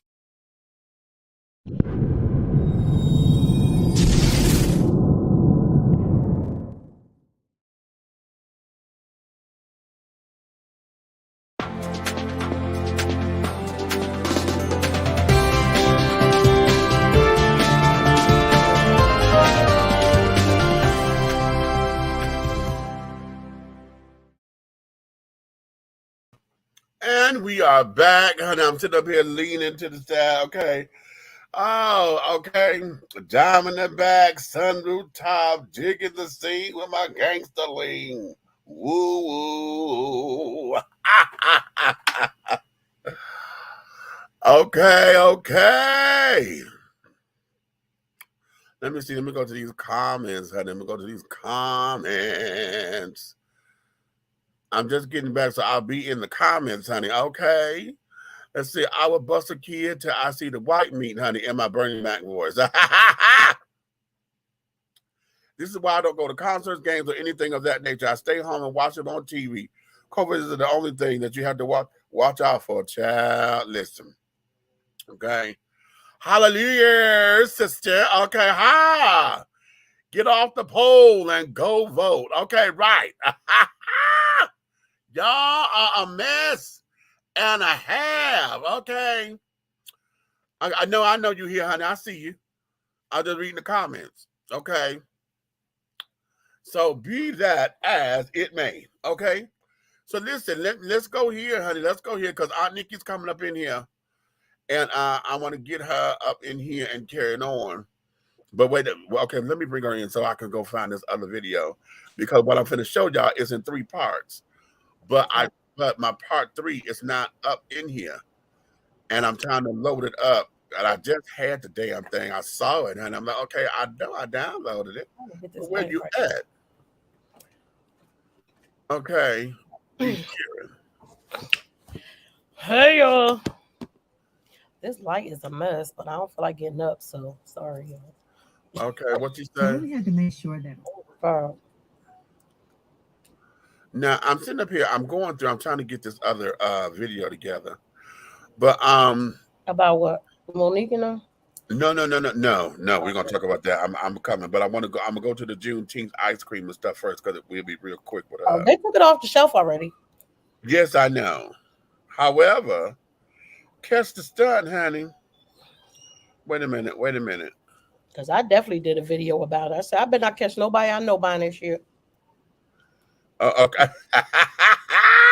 So y'all want some Juneteenth ice cream? Find a black-owned ice cream parlor like back in the day, or a black-owned ice cream business. If they got something special going on for Juneteenth, buy it from them. Because this is what always happens. Once they get a hold of something that we're passionate about, then they want to make money from it. Right. Well, I love you to death, but no. Well, see, but that's what I want to discuss. Because we already knew that once the Biden and Harris administration made this a national holiday, now it's only been a year. They just did it last year. Okay? So within that same 365 days, these motherfuckers done went, and now they're trying to capitalize. Here it is. They are trying to capitalize on something that has nothing to do with them. Now let me get. I'm trying to. I will say it's two sides to that coin too, because we do want it recognized just as much as July the 4th, and it's like, yeah, hold on, because see, July 4th has got nothing to do with us, and that's what I'm saying. But we want the same. Wait, I don't give a fuck about them making money off of 4th of July. Because, see, here's the thing. Catch it. Number one, the American flag is not supposed to be used to make money off of anyway. Remember when they was talking about that with Colin? Kaepernick taking a knee and carrying on. Everybody was talking all about the American flag, blah, blah, blah, blah, blah. Well, the flag is not supposed to be used to be made money. It's not supposed to be used as costume. And you're not supposed to wear the flag. We got all kinds of flag, jacket flags. Yes, and people always wearing that flag on yes. It's not supposed to be done that way, but they have capitalized on that, right? Juneteenth, well, I think the part that really just got up under my skin and just really pissed me off about it is the fact that they went and trademarked the motherfucking name. Who did? Let me play the video. Oh, so I'm sure by now y'all heard about this Juneteenth ice cream being marketed by Great Value. And I'm a trademark attorney. So the first thing that I noticed was next to the word Juneteenth was that little TM. That means somebody has applied for exclusive use, the exclusive right to use Juneteenth as a trademark to sell certain products or brands. And don't let the little brown hands on the ice cream container fool you. It ain't who you think it might be. So the United States Patent and Trademark Office said that back in 2021, a company by the name of Balchem Corporation has applied for exclusive use for the word Juneteenth for flavor enhancers. So I looked up the owner of Balchem to see. Meet Ted Harris, the chairman and CEO of Balchem Corporation. Okay, wait. Here's part two. So I slid over to the United States Patent and Trademark Office, looked up Balchem to see what other trademarks they may have, and the name seemed odd, to say the least. So here's where it gets weird. When you check out their website, they don't necessarily sell things like other food stuff. They really sell like things that go inside of foods, different chemicals that go in both human and pet food. And so this Juneteenth trademark application for this particular type of ice cream is a little bit outside their normal realm. So why would a chemical company file for a trademark for an ice cream using the title Juneteenth? I don't really know why, but I will tell you, it sounds like it came out of a sci-fi novel that I wrote a very long time ago. And in case you're wondering, like I am, maybe it's not that uncommon to try to trademark holidays like Juneteenth. Let's check that out in part 3. Okay, here we go. Yeah. So I really had to make sure that my trademark lawyer brain was not overthinking this, right? And so I see the nice story and that they're celebrating the emancipation. Wanted to make sure that maybe Balchem does this for, I don't know, all American holidays. So let's check out Memorial Day. In the same way that Juneteenth memorializes those who received their freedom years after slavery was over, maybe Balchem also has an ice cream to celebrate the lives that were lost by our soldiers. But when you take a look, not Balchem or anyone else has registered Memorial Day. They've used it for 5Ks and other things that truly honor the history of the day, but not red velvet ice cream. Now, the 4th of July does have some registrations, but when you look a little bit closer at those brands, those titles have absolutely nothing to do with the holidays themselves. Those are the brand names, and those brands don't sell things that are specifically related to the independence of the American country or any of the cultures that are involved therewith.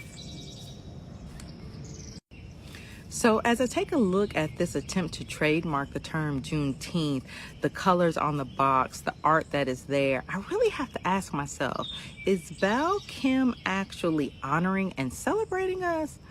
Or is this a setup for later control of the Juneteenth name? I'm not really sure, but I know as a trademark attorney, that would be one of the first steps that I would take. Brand it under a name, and then 5 years later, I'll be able to claim that I have a distinctive use of this word, Juneteenth. Ha! She said that they filed a thing, but they don't have it yet, I don't think. This is where the people need to step in. Exactly. They don't have it. So we need to rally up and make sure that they don't get it. It shouldn't be allowed to be trademarked. How about that? Right. Nobody should be able to trademark it. Baby. Because I don't even want a black person to trademark it. You know why? Because you might not you might be black, but you might not be black. Your circumstances might just be that you was born black. Listen. You know, I don't want somebody like Lil Can being able to trademark. That's just a little can. Mm-hmm. But wait a minute, honey. Here's where it gets interesting. Because hold on, where is it? Where is it? Where is it? Where is it? Hold on. Oh, Demetrius, you did not. You did not. You did not, did you? Oh, girl. You know what? Sometimes I click too much from my own goddamn good. Yeah. Oh, no. Here we go. Here we go. Here we go. Here we go. Okay. Wait a minute. Let me share the page. Let me share the page. Okay. Okay. Can we do that? Can we do that? Can we do that? Hold on. I'm trying to get it. I got to get it to do right. I feel like Mrs. Millie, honey. Mrs. Millie. Okay, we can do it. And we can make it go the right way. Right? Mm-hmm. Okay. I want this. We're going to share. Share screen is what we're doing. Come on. Oh, this thing just takes the longest time sometimes. Okay. Share screen, and I want to go right here. All right. Share. Okay. Is Walmart really selling twink flavored ice cream for Pride? Well, here's where this is, honey. A mischievous what's twink flavored? We listen. Okay. A mischievous tweet by drag queen Brooklyn Heights, okay, host of Canadia's Drag Race, has gone viral ahead of Pride Month. Includes a photo of a special Pride ice cream claiming to be twink flavored fudge packed ice cream with corn and peanuts. Okay, peanut bits rather. Okay. The ice cream appears to be a part of the Walmart Great Value range. The retail giant did indeed unveil its special Pride celebration ice cream a week ago or so. However, this particular image is fake. Some of the responders to it posted shots of the real packaging, which labels the Pride product as white chocolate flavored ice cream with brownies and cherries. Many online comments have a special edition Walmart dessert with skepticism, accusing the brand of cashing in on minorities. It's time for corporations to pretend to be in support of gay community to turn a profit again. Time flies, says one of the commenters. Okay. At the same time, it launched its Pride ice cream. Walmart is also unveiled a Juneteenth ice cream.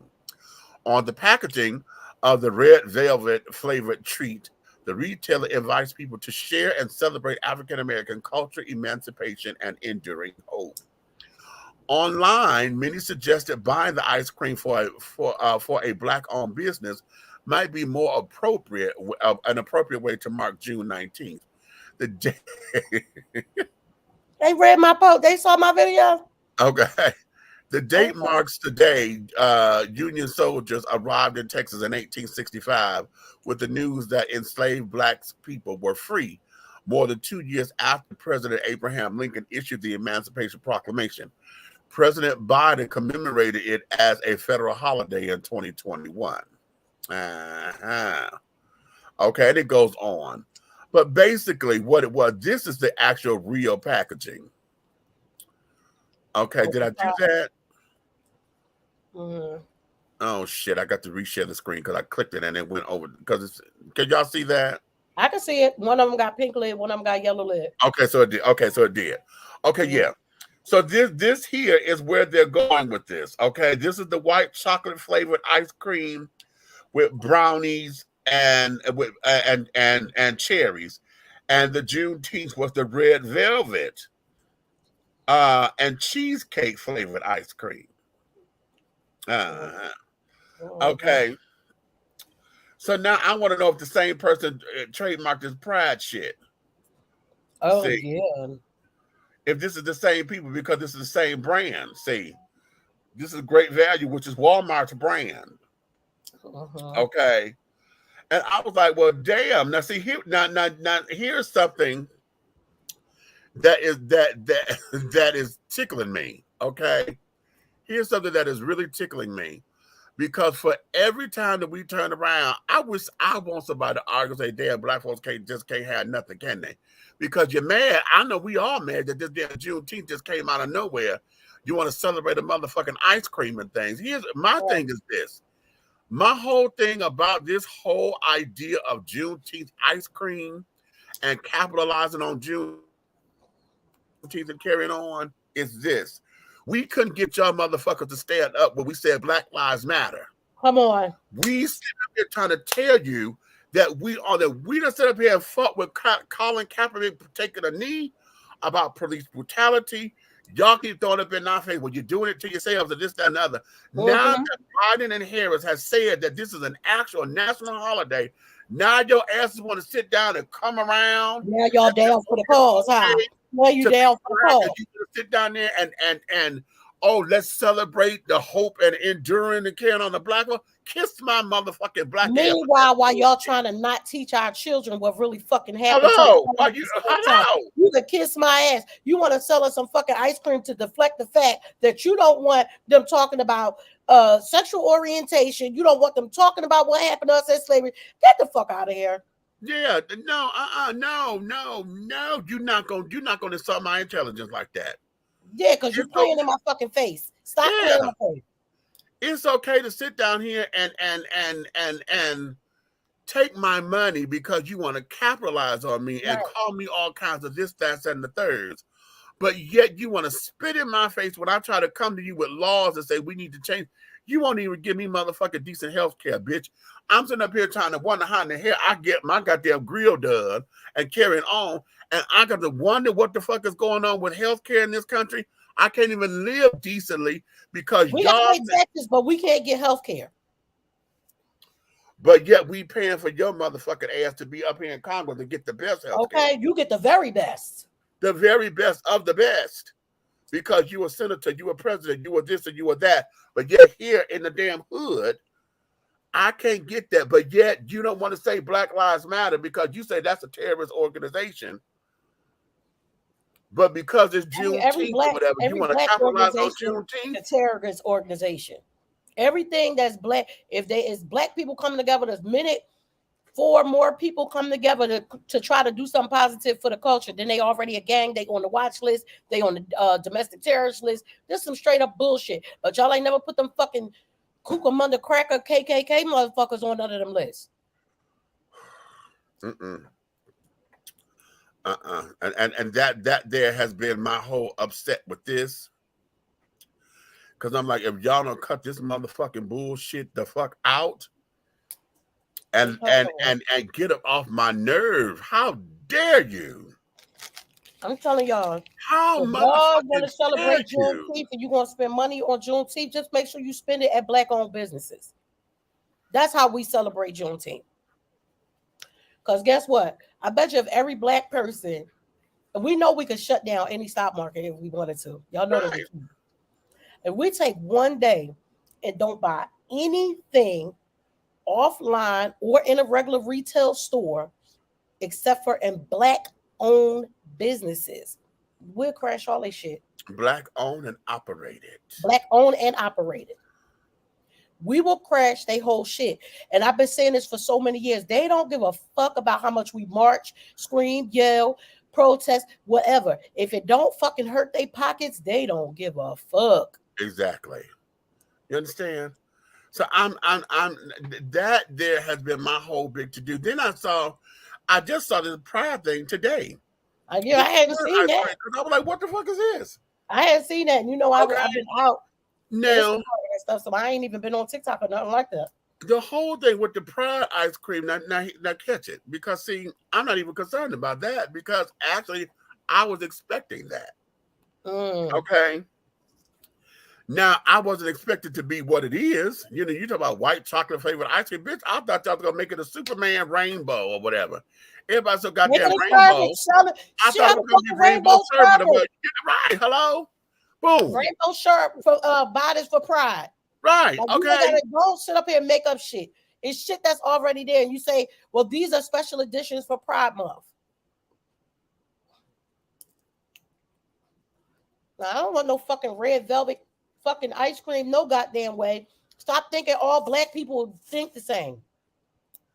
Wait a minute. Oh, Wanda said, oh, wait a minute. This is good, Wanda. She said, and remember when black people were denied vanilla ice cream in the Jim Crow South, except on Independence Day, but you're going to make ice cream for Juneteenth. Get the fuck out of here. Okay. And for real, vanilla ice cream ain't the fuck white any goddamn way. Right. Vanilla is not white. If you go open up a fucking vanilla bean. It's brown as, yeah, that's right. It's brown as hell. Brown as hell. That's right. Yeah. That's why when you get Breyers ice cream and you see them little black dots in it, because that's the only real vanilla in that shit. Right. Exactly. And you had to buy vanilla bean. Yeah. When you buy vanilla bean ice cream, Walmart has gone totally automatic checkout, not going there. They, you know, not completely over here where I am. They had 2 or 3, but I don't like that. They did add more because we went in that store one day. I said, "Now ain't this some shit?" Yeah, they added more prices and then put me on self checkout. You want me to do self checkout? Them fucking prices better be lower, or you better be sending me a W-2 form because bitch, I don't work here. How about that? I'll be ordering shit offline forever because I'm not packing my own shit. Twink is a name used to describe a teenager in his late teens, just before adulthood. Well, that there, but in gay culture, honey, a twink is somebody, honey, who is young looking, and what we call them Twinkies because they need a Twinkie. They like they about 150 pounds. They're real slender, this, that, and the other. Yeah, and they look like children. You know, they have bodies and stuff that look like kids, even though they may be full-fledged adults. But they may be, you know, in their 30s, but you got an 18-year-old looking body. Okay, those are the twinks. And it's like, child, a twink can't do shit for me, but eat Twinkies all day. Okay. But there's flavor in the bone, honey. So, you know. I know that's right. Okay. He rescinded his trademark once they pulled the ice cream. Oh, really? He said, oh, the fuck, they not going to buy it. He rescinded his trademark once they pulled the ice baby, I'm about to dig up some shit on this motherfucker. I'm going to start letting his ass have it. Wow. Now that is rich right there. Come on, bro. Come on, come through with the news, girl. Y'all better come and dish this tea right here, bitch, because this here, I told y'all it was going to be one of them shows today. Mm-hmm. I can make my own ice cream, not falling for that crap. Come on, Amen. Amen. Come on, Linus. Mr. Walmart probably got something to do with that, probably. Okay. Mm-hmm. Okay.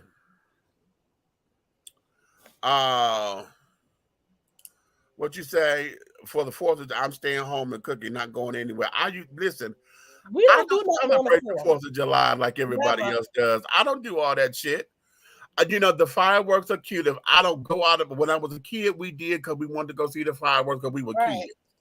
But I don't go out of my way to go look for fireworks to carry on, honey. If I can't go on the roof of my hotel or whatever and look to see the fireworks or whatever, I do not like buying fireworks and stuff because fuckers don't know what the hell they do. Exactly. Fireworks are explosives, bitches. Fireworks are explosives, bitches. Fireworks are motherfucking explosive, bitches. And you I ain't remember got when we moved down here and I seen that there was so many fireworks stores. We don't have that up in Philly and stuff. Listen, that shit is illegal. They done set the tent up here at the Walmart and shit. At Walmart already? Yeah, it's illegal in Philly. Like people still get them because they'll go to the other states, but it's illegal to buy fireworks like that. And so when I came down here, I was like, wait, fireworks store? I was like, anybody can buy fireworks from the fireworks store? They're like, yeah. Yeah. Wow. Yeah, dumb. Ain't nobody got time for that. And for me, the only way I'm eating some barbecue or something on the 4th of July is if somebody goes somewhere and they bring me back a plate. I promise you. First of all, I don't like being outside and that fucking hot ass bullshit. No damn way. The damn hypocrisy. Exactly, honey. Okay, exactly. Okay, Ted Harris could be on the board of Walmart and talk them into making an ice cream. Okay, possibly. I'm not sure about that one. Oh, you guys are so funny. Oh, thank you. Okay. Fireworks make me have flashbacks and I don't celebrate. Okay. Really? Yeah. Okay. Listen, and that's another thing because you're talking about the 4th of July, child. The 4th of July is always for me a military thing because hell, we fought. That was a battle. Okay, for independence. But it wasn't our fight. The 4th of July has nothing to do with black folks. Shit to do with us. It got nothing to do with black folks. In fact, they wouldn't even let us fight. For those who were trying to be soldiers, they wouldn't even let us fight in the 4th of July. And you know what I feel about the 4th of July, especially nowadays, as we've become since becoming an adult. You find there are so many murders and shootings and stuff on the 4th of July that don't get looked at right away because they always believe there are fireworks going off. Right. God forbid you in an area where they are shooting off fireworks, or you in the big area where they doing like the ones for your city or your town. Right. Ain't nobody gonna know who got shot or who got killed till the next day. How about that? A lot of shit happen when them fireworks be going off. I don't like it. How about that? They are very pretty and everything, but the shit makes too much goddamn noise for me. All these goddamn engineers and tech, all them tech people that we got, we can't get no motherfucking fireworks that just look pretty up in the sky. Why they gotta make so much fucking noise? Okay. Okay, hold on. I'm sending out a text because making sure this sound is all right. Oh, y'all. I've been trying to get Liliana up to Philly for the last few days. But coming off Memorial Day, and then all the bad weather that's been happening around the country, because, we had to do that again. She's still here. Okay. A lot of flights and stuff got canceled. Right. Child, I ain't never seen my damn name at the bottom of a standby list before. Baby, I was number 12 and Lily was 13. I said, oh, hell no. Okay. Baltimore guilty. What, all the shooting and shit? Uh-huh. Yeah, baby, we neighbors. I'm right in Philly. But okay. Yeah. And now up in Philly, the Roots picnic is going on, which would have been nice for me to be home for that because Monday's my birthday. Right. But the Roots picnic is always off the chain. So I probably won't be able to take her home until my birthday. So there's that. Okay. Okay. How about that? Okay. So that's enough about Juneteenth. This goddamn ice cream and shit. Make y'all some ice cream. Y'all want to buy something from Walmart? Go buy an ice cream maker. That'll make. How about that? Okay. Go buy ice cream maker. Okay. How about that? But now let's get into the meat of this thing, honey. Oh God. Let's get into the meat of this thing here. And I knew we was going to have to talk about it, but I was like, I know. And let's get into the meat of it, honey, because you know what? I didn't pull it up, but I'm going to. Okay. Y'all give me a minute because we're going to pull this up. Okay? We ain't watching her rant, are we? Y'all don't want to watch the rant? It's 10 minutes long. I ain't got to. Okay. No, we ain't got to watch the whole thing. Shit. It is timid enough, but the whole idea of it is this. Why? And when it first came out, now listen, I'm gonna be very transparent. Because when I posted it, I was like, oh, I think I'm on her side this time, right? Because she's talking contracts. And the contracts say, and the contracts say. Well, let's dig into this motherfucking contract. Well, neither one of them got a legit contract. Neither one of them produced an actual contract. Monique produced the one that they wrote up, you know, to give to the people. And DL has a contract memo of what he wants on there. Neither one of them. No. That's not a contract demo. I mean, that was a show. It was an itinerary demo. A performance demo. Right, which was the outline of the show. Right. Okay. And what was supposed to be going down. Now everybody is saying that usually the performance demo is basically the run of the show. Okay. Now, and we usually do that now. I'm not dealt with contracts on that particular level, but as a director, we already know what the line is. Okay. When we going in for the shoot that day, we got a run sheet. This is how we run it. Okay. Now we do make changes as we run it because we realize, okay, we couldn't do that. We changed it independently. Right. But during the thing, we know what the run of the motherfucking show is. Okay. Now, with that, and I'm a piggyback on Funky Dineva and a lot of other people when they said, look at the marketing materials. Right. DL's face was bigger than anybody's. The marketing materials always had DL, you know, as the big picture that's done now. This picture was the biggest one, and it was in the center. And we do know from doing all the kind of things that we do, putting on shows, being in shows and shit like that, whoever's the biggest on the flyer is usually the headliner. Right. Now, that's not to say that they didn't work out something where Monique was supposed to be the headliner. I'm going to tell you what got me first on Monique's side. Uh-huh. Because even though they were saying it was messy and she shouldn't have said nothing, and that was between the promoter, y'all should have took that up with the promoter. Well, everybody, if you go back and listen to that rant very carefully, what she said was DL threw a fit and said, I'm not going on if I go on before her. Right. And that is in there, but all the different bloggers, and you know, I've been listening to it too, because I love me some Empire. You know, I love Dineva. I ain't heard Dineva do one in a long time, so you know I had to listen up. Right. And I'm saying, y'all not listening. Y'all didn't hear her tell you he went off and said, I'm not going on if I go on before her. Uh-huh. So therefore, her rant wasn't just with the promoters. At that point, it make it be with both of them. Now, do I think it's right? Monique, no. Damn it, shut the fuck up. Okay. I love you to death. I love her.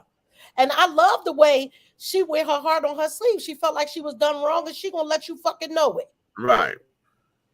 I don't feel like it was cute for her to come after his sexuality. Ma'am, why are you coming after somebody's sexuality when you know motherfuckers coming after your husband's forever? And I'm sure y'all don't fucking like it, so why would you do it to him? Okay. Now, but she did also say, well, she did one of her replies that she been waiting for the moment for DL to be around to let it loose. Now, see, the petty bitch inside of me was like, well, at least she honest. Cause I ride that fence sometimes too. Like, bitch, I hold shit in the back of this motherfucking file cabinet of a brain of mine forever. And when I find the right time, you do something to me, I find the right motherfucking time, I'm gonna let it loose. Now, that could have been what it was. Once he said the shit that he said, he ain't going on, or she go on after him, she said, fuck it, it's a fine time to let it out my arsenal. Do I think it was right? I don't think it was the time, because you just getting your foot back in the door. Okay, here's where I am. Okay. Here's where I am, because I was on her side in the very beginning when it first dropped, but we only heard hers, right? I was like, oh shit, I think I'm rocking. Okay, from the jump, I think I'm gonna rock with it, right? Then as it started to unpack, we started to unpack this bitch. Okay. Number one, whether he said this or not, that he wasn't going to perform or whatever, DL said, I haven't even seen Monique. All that night, we hadn't even seen each other. Mm-hmm. So I never said anything to her, blah, blah, blah, blah, blah. So that means the promoters they the ones stirring the pot. Them motherfuckers. Okay. That's what we need to hear from them. Promoters. Right. It's them. Now, then when I heard that this contract was the contract that they drew up, okay, Sydney and them drew up, and this, that, and the other, I said, ooh, okay. Not that that's far-fetched, because oftentimes... Right, because that happens. You draw up the contract that you want. We draw up the contract and carrying on that we want to have signed, usually come from the lawyers. You know, I get my lawyer to draw it up, blah, blah, blah. And as long once we get the agreed upon thing, we sign. Right? Boom. So that's not unusual, but for this contract that you produced come from your husband, and this is the one that's in question, pause. Okay? Pause. Number 3, DL came and he replied to her rebuttal, because still, after she let him have it, because that bitch is 10 minutes long, then she said, like a minute. Huh? His rebuttal on stage after that was like a minute. Because he wasn't there for that. And I didn't even hear what he said on the stage. He didn't say a lot. He just said some funny shit like, damn, she went from the queen of comedy to the queen of ash or something. Some of the stuff that he said in his thing, he had already said on the stage, but his rebuttal on the stage was only like a minute long. And okay, but he had to follow that. Okay, and this, that, and the other. He did it with a lot of class too. Now, again, here's where she fucked up. Because now y'all on Instagram going back and forth. Oh my God, yes. Okay, y'all going back and forth. Because he like, well, look at the goddamn ticket. The ticket say, well, bitch, nigga, what the fuck are you talking about a ticket? That means you ain't got no motherfucking signed contract. I got contract. So she flies her contract up. He flies his little demo up. Okay? But then this is where it gets fucked up. Because now you go on Instagram. Here we go. Where my Instagram at? Where my Instagram? Hold on. Sydney went on an hour long. Yeah, they did that. But hold on. This is where it gets motherfucking sloppy. Oh, right here. Y'all see that? Yeah, I can't hear it though. Hold on, I got to turn the sound up. People from Kiss FM and MS Community, this is not going to air. I said the fucking ain't, right? And I thought it would. 10 minutes later, 5 to 10 minutes later, the people from Kiss FM and MS Community came down, took that tape, said if it airs, you'll never work on radio again. Took it from everybody. Said this better never air. And it did not. And it did not air. I'm telling you, that's true shit. I swear that on my kid. So I know he's powerful enough to make that up. So now you don't think so you're telling this story now. I told it then. I told it on Tom Jones. No, this is not. No, this is. You told the story. Oh, yeah, I swear to God. Yeah. See, people only hear what they want to hear. Yeah. Like I had known this for a long time and said it a long time ago. I remember I was on Tom Jones' show. He's the one that got me my radio show, and I was on his show, and I told him, "Don't talk about Mr. Cotton." They have this idea, like you can be, like I said, you can be profane, you can be profound, he's a lot of is. He's a humorist. Yeah. He's a benevolent. He's a humorist. He's a humanitarian. He's a rapist. That's what it is. You can be all them. To be all those. Man, I lived next door to a dude, man. He took me to the free clinic. He told me about life. And he also was raping his daughter the whole time and went to jail. So to me, he's always gonna be the dude who did everybody's do it. How come when people do stuff like this, they're always above reproach, nobody ever believes them, and then it's always a lot of it. And it's always and the reason it hits home to me is because my youngest daughter said something happened to her, and because it was somebody I like, I didn't believe her. And I'll never get that back. She'll never. I'm supposed to protect her, and I'll never get that back. That she told her father something, and he didn't do nothing about it. because it was inconvenient. So I could see how that could play. Right. And there's so many everybody wandering around why women are mad and why people are like that. Look at the shit they go through. Yeah. Like when she said on Color Purple, a girl child ain't safe in the family for the men. That's fucking true. And it's just that he is categorically everybody you ever see is like priests who are above reproach, or coaches who are above reproach. Right. Nobody, teacher, they would never. Why are you somebody's boyfriend? How would you? And he played on that, and to this date, he's never said he didn't do it. This is not gonna air. I said the fucking ain't right. All right. Okay, then y'all heard that, right? I'm a little confused. That's the story about when his daughter. Right, but right. Don't be confused yet, because now let me read the caption. In parentheses, this is based on DL's own words that you just heard. At Real DL Hughley. Oh, I know what that is. When I said, how can DL's wife suck the dick of a coward? This is what I meant. When my husband and I said we have to fight for the little girls coming up behind us, and you see DL didn't believe his own daughter over a friend because he seemingly liked his friends more than loved his own daughter and didn't want to be bothered by the inconvenient truth. This highlights why the black woman isn't believed when she publicly speaks about her trauma. What does the black women and his DL's black wife have coming? Watch who stands with this man, and you're looking at the same ones who will sit down when you, our sisters, are being attacked.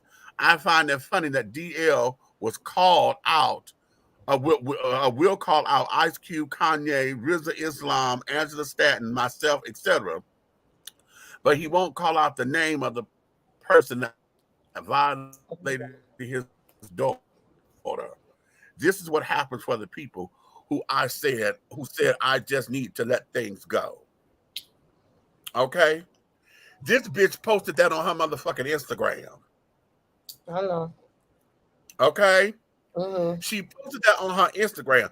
This is where it got motherfucking personal. Okay? Now, this hour-long rant, which I have not heard in its entirety, I've only heard a clip of it, okay? What, with her and Sydney? With her and Sydney, okay? And she sat down there and she said, brother, I told a joke. Okay, now you sit up there and talked about these kids, about their names and carrying on. So here I am in kind thinking that I'm, being clever at writing a joke. Okay, and telling a joke. She said, I know you're not homosexual, but you're tender. You got tender over a joke. Okay, and I'm like, bitch, wait a minute, but let me back that up a little bit. Yeah, that's a little bit of a lie. She told everybody, she said, what I did was intentional. Because of what happened on his radio show. And that was some disrespectful shit, because I didn't know about it. I didn't either. Okay, but she said it never aired. She said it never aired. However, this is the thing. But she feel like y'all asked me that question, it was disrespectful. I would feel the same way.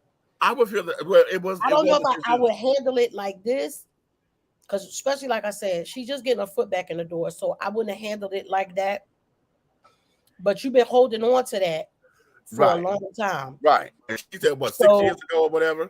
Yeah. So why'd you even be on the stage? And then here's the thing: she holding on to jokes that he told about her, but that thing there about her husband, it didn't come from DL. That came from his co-host. It came from one of the co-hosts, right? It came from the people. And so because he said, oh, well, shit, that's just how we roll.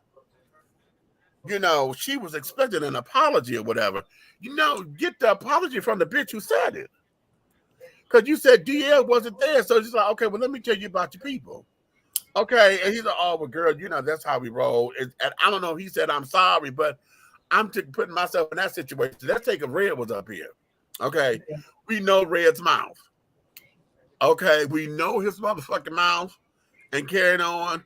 And if somebody were to call me and say, hey, look, your people sitting up there, listen, he's a comedian, that's what he's here for, whatever. I don't know, for me, I probably would apologize on his behalf. I would apologize on his behalf, will apologize on their behalf, but they feel as they feel they're gonna say what the Yeah, fuck they're gonna say what they're gonna say what My they're brother gonna say what the fuck he want to say out his mouth. So if you sensitive, bitch, don't come here. Right. And I'm the same way, because I said that I apologize for him, but honey, he's a comedian. Okay, and you know, he's talking in jest or whatever, and this time now it was just in jest. But I think she wanted an apology from him versus the whole "is just in jest" kind of talk. Yeah, Okay. and you know what? I can understand that, especially because she do know people always coming for her husband's sexuality. Listen, So but say, do you want him to fuck Lee Daniels or Corinne Steffens? Lee Daniels with a comment or with a condom, or Corinne Steffens without one. I think that was a real fucked up thing to play. That was, but here's the even thing. Sydney said that. It's the first time I probably think I ever agreed with Sydney, and not because he hasn't had good things. I just don't listen to him. He irritates me. But what he said was, had she answered that question, it was going to put somebody else down. Right. Listen, you know what? No, I'm not. No. I'm not accepting that motherfucking answer. That's a politically correct answer, because you're trying to be. That's trying to be motherfucking pro-black. Had she answered that question, what would have happened was it would have brought attention more so to his motherfucking sexuality. His ass. Yeah, she's because trying to be there for her husband, whatever it is. That there was still about them having an open relationship. Because remember, that's on the heels of them coming out saying they have an open relationship. Blah, blah, blah, blah, blah, blah, blah, blah, blah. She said that it was still on the heels of the whole Lee Daniel thing, which it was. Because, you know, that whole thing was fresh at that time, whatever the case may be. But no, bitch, let's get that right. A lot of that too was on the heels of y'all sitting there saying y'all in an open relationship. Okay. And that him going out of the marriage or whatever wasn't a deal breaker for you. Okay. Wait, I got a question. So if they was on the radio, what radio show they tape? Because if they saying it ain't never aired, but it was the radio show. DL's show. Yeah, but don't he go on live? No, I think it was pre-taped. I think that one was pre-taped. Okay. I was going to say, hold on, I'm confused. I think it's all just fucked up. Okay. So now that thing with the not believing his daughter got me a little looking at him sideways, but not coming on Monique's side. It just got me looking a little sideways because, motherfucker, you was just talking shit to Kanye about stalking Kim, and if it was his daughter, he said if it was my daughter, I would do something. That's later now because he has more sense. Okay, that's later. See, this here is relevant. See, like he said, that there happened back in the day. But and you gotta think about it. Think about it from his daughter's perspective. Exactly. She was the one who or whatever. So to hear her father say it couldn't be my daughter. Right. Imagine her hearing, because to her, it's never going to be, oh my God, that was a long time ago, blah, blah, blah. To her, the most instant thing is going to be, well, where the fuck was you when I needed you? Right. But we don't, but here's the thing. We don't know what he has done where, she could probably overlook that, because we still don't know the timeline on that. And I'm sure over the time, because like he said, that I could never get that back. But whatever he's done to prove that he's there for her, protecting her, carrying on, yes, you're right. That moment is still going to be fresh in her head. Because it's going to bring it right back, even if it has been pushed to the back. A statement like that will bring it right back to the forefront. I know, speaking, coming from being sexually abused, there are certain things that if somebody in my family say, it's going to bring me right back to the beginning of it all. Right. And it has happened. So, yeah, it's happened to me, because I remember it wasn't a sexual abuse kind of thing. I got physically attacked by I was at the grocery store. I was like, well, how was I? 12 years old. And you know how the kids are at the grocery store trying to make a little money, helping folks with their bags. I was doing that. I was going to say, Cole used to do that. She used to come up with good money too. Okay. Yeah. And the guy, one of the guys, I guess he was an in-store security or whatever, he had came up to me. He said, come here, I got a job for you. I said, okay. and he took me in the back of the store in the stock area, you know, in the employee area. Uh-huh. And that motherfucker hemmed me up and knocked me out. Shit, he got the Why? way on me. And told me, I told you to get your motherfucking ass away from here, and I want you to leave this motherfucking facility right now. Yeah.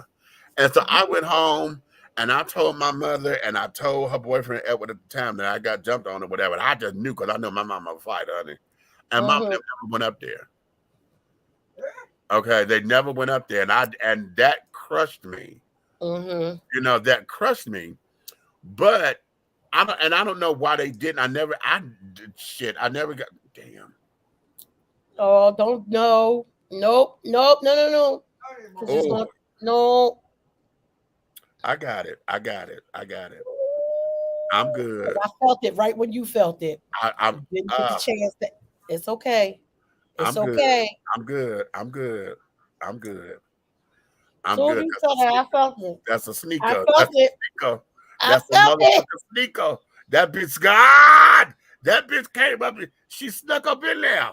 That bitch snuck the fuck up. As soon as you said it, I said, oh, fuck you, hoe. Wait a minute. Mama, that ain't for you, mama. That got the deal. That bitch said she tried to take me out. She tried to take me out. She tried. No. Baby. Right there. You got that? Did you? Okay. But as soon as you said it, it registered for me because, like I said, even though I was working things out with mommy, it was still stuff that I did to ask that I didn't get a chance. Okay. This one.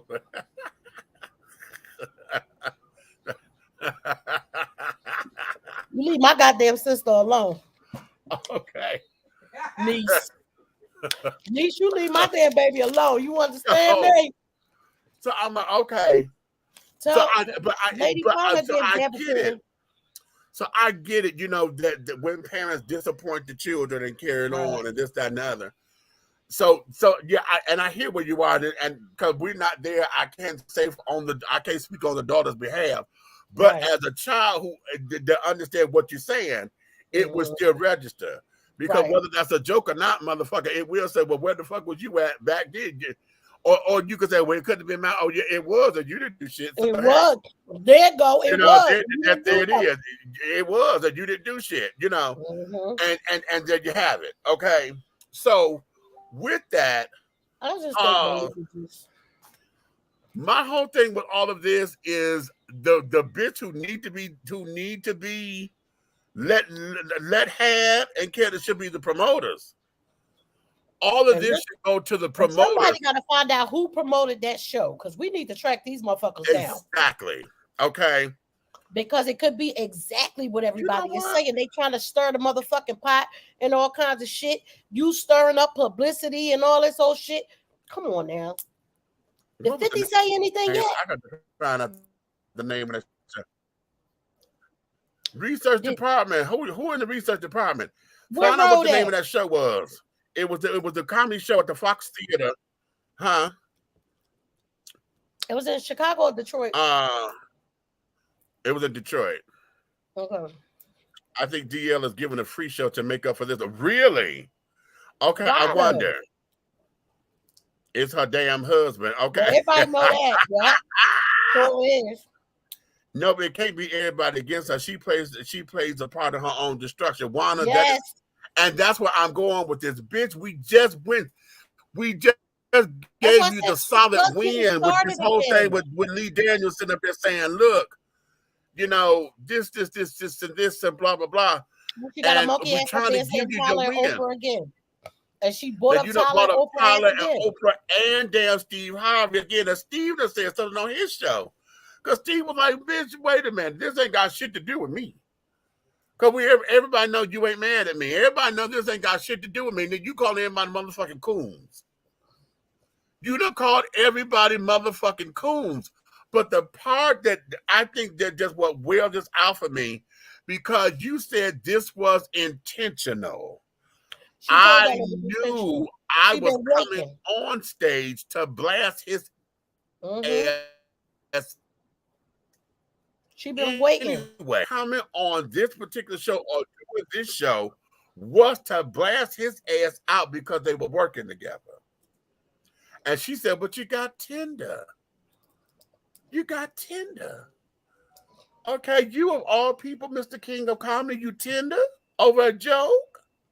Bitch, that wasn't no motherfucking joke, because if this was intentional, this here was a vendetta. That ain't no motherfucking joke. You've been holding on to it, waiting to let that motherfucking cannon be released. You know, this was a vendetta, and right there is where you lost me. Mm-hmm.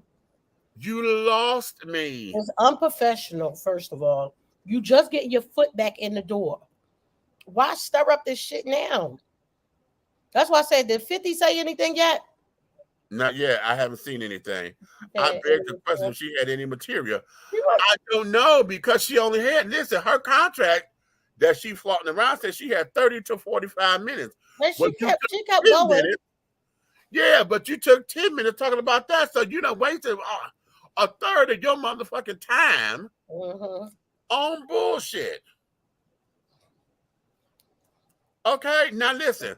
I'm gonna tell y'all, the cussing pastor had it. Listen, the cussing pastor. I ain't seen him in a while. Oh, well, you know he came through my pages. No, he just lost his son. Oh wow. Yeah, he just lost another child. So they, you know, he and the mama been burying his son and carrying their son. Shout out to Master P and them family. Yeah, because he just lost his daughter. Oh, he just lost. That's the one that was on drugs too. My God. But he came up, he did an IG live. He said, listen, y'all arguing about the wrong motherfucking thing. Was the coin right? Right. If the coin was motherfucking right, did you get paid? It don't make a goddamn difference. Get your and see, that's how I meant to lead this, because I'm in the mind of my big sister, my little big sister, Stephanie Mills.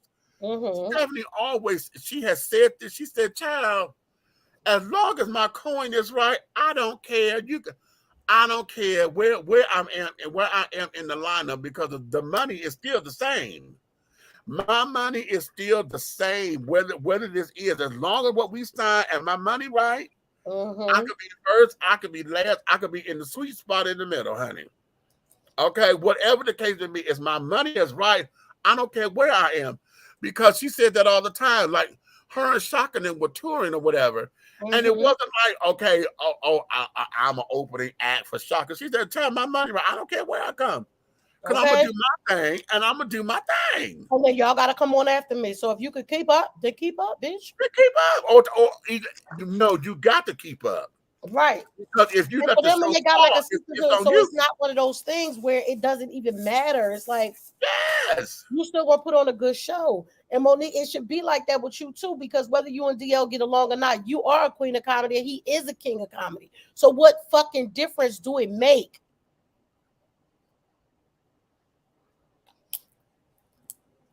That's just her word. We don't know if it's true. Well, both of them, it's just both of their words, because they both put up stuff that either one of them, it's just both their words. Until we hear from the promoters, it ain't even gonna never make sense. Right, and that's what it is. We need to find out who was the promoter of that because show. It could have been a promoter all in her ear. Fox Theater, Because it could have been a promoter all in her ear saying, "Okay, Monique, you gonna close." No, you know what? No, I don't think it was. I don't think it was the promoter at all. I think she made that up. Huh? You think she really just made that up? I don't think she made that up. I think that was Sydney in her motherfucking ear, because her contract says that, you know, she's going to go on and she's going to be the headliner and close the show. Right. That's what her contract says that they wrote. Well, where the signatures at? Mm. And I ain't see signatures on either one. Mm. We got it out of redacted, honey. They redacted the shit out of it. You know, black lines off there, so we don't know. Well, they said that was all everybody's personal information. That's what they said.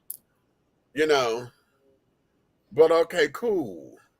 But that's what brings me pause, and this is where I am. I'm like, damn, girl, I'm on your side for real, I am. But bitch, you make it hard for me to battle for your ass when you out to see. You know this. See, Monique is, and it's sad because she's becoming this person. She's becoming that bitch, to where you mad, bitch, and you really need some psychotherapy. Right. And you need to go handle that shit, because what you think you're taking out on stage, you're not. Because I have thing with your husband. That's your manager, right? Yeah. The manager should have told you, don't go out there and say shit about this. Right. We'll handle it after. There. I know he was there. She always traveled with his ass. We will handle this after. Right. Go out there, do what you need to do. Let's make this money. I'm your manager. I'm gonna take care of it. As long as you getting paid headliner money. He knew how to call my motherfucking number and tell me about a goddamn suggestion. Okay. So we called you for an interview, not a damn suggestion. The fact that she cannot see this because this is her husband, for the Queen of Comedy, to be honest, Adele and some more killed it. Well, I really like, I'm gonna tell you right now, as far as Queens of Comedy go, Monique killed it. She did. And some more gonna kill it every motherfucking time. I don't know what the fuck about some more. I think they all did a good job. Even Miss Laura. I miss Miss Laura. I ain't see her. She not dead, is she? Because I ain't seen her doing nothing in a long time. But as her manager, you supposed to help her make better choices.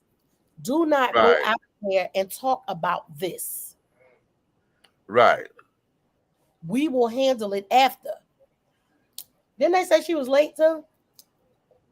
Didn't they say she was late? I think I'm not sure. But I guess if she thought she was going on last, then technically she wasn't. Right.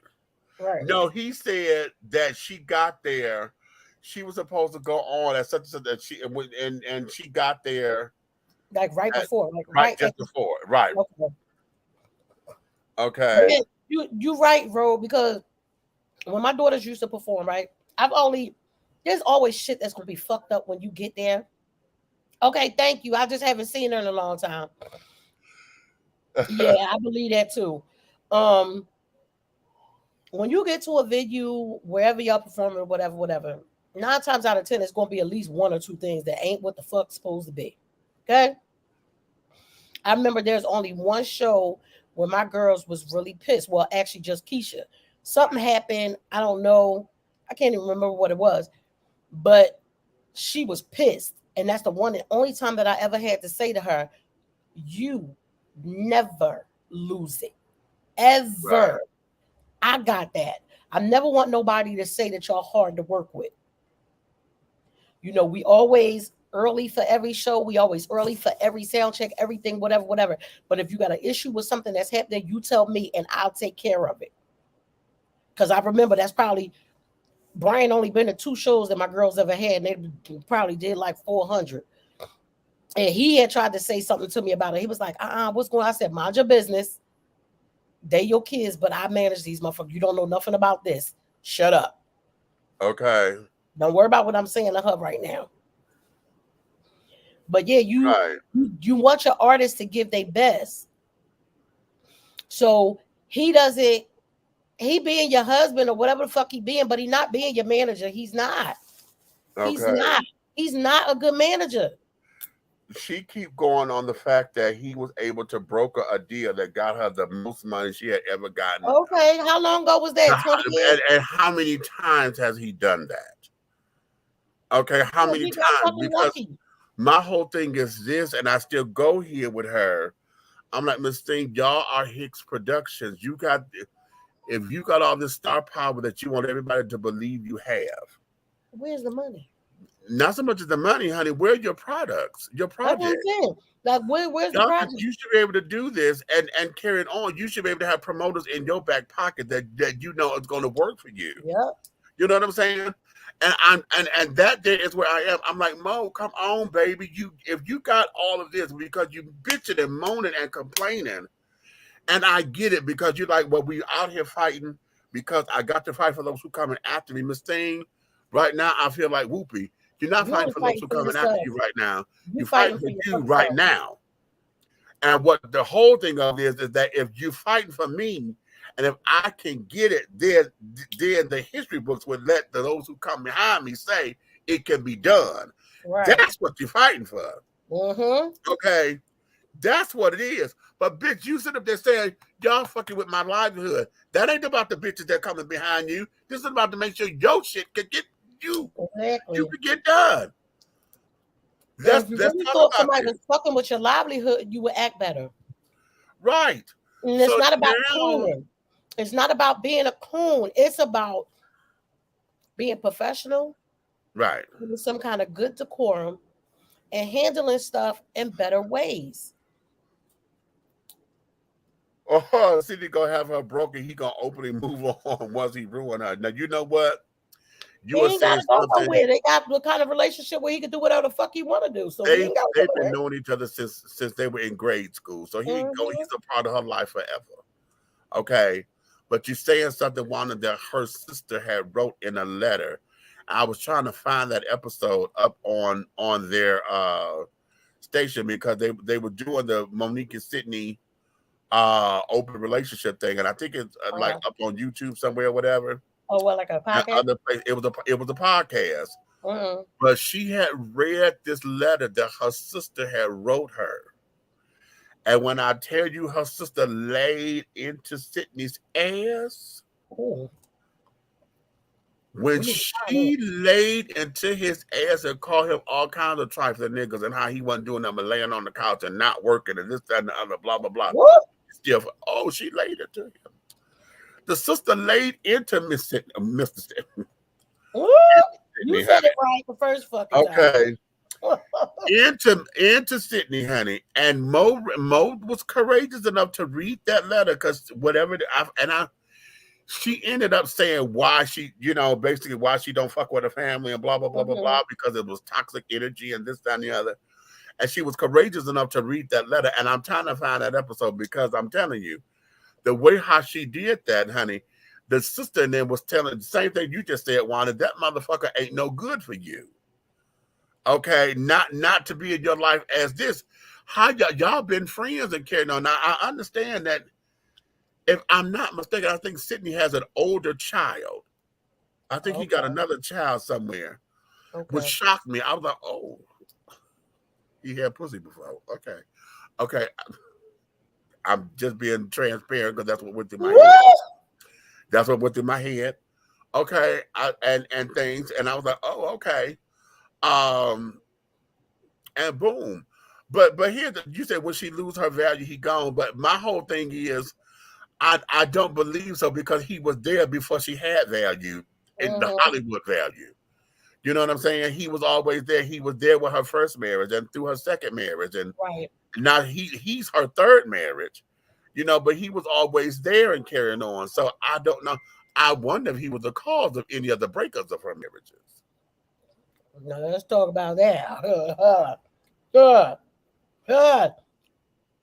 The only common denominator in every fucking thing that keep being fucked up in her life. Oh, stop it. I hate her acting like the damn Harriet Tubman of women's comedy. You know what's saying. I cannot.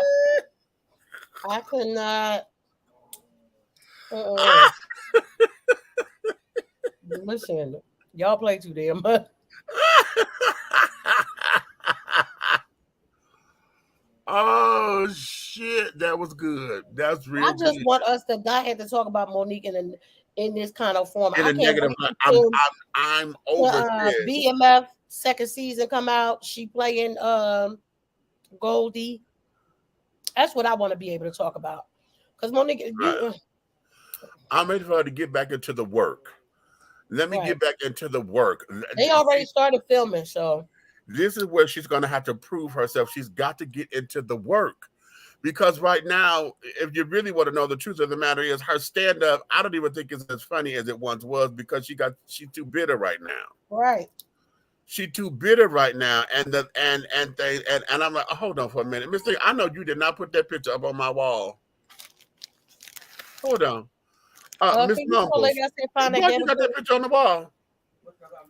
No, you take that damn picture down. It don't belong up there. That's the celebrity wall, bitch. Get that picture down. Oh, no. Niche, you ain't put nothing on the celebrity wall. Yes, she did. I'll put the picture of her on this goddamn celebrity. If you don't get, I'll burn that bitch on camera. I'll burn it on camera, bitch. I would burn that bitch down on camera. Oh no! Can you find me that medicine while you over there pondering around, please? She's still looking for her. She's still looking.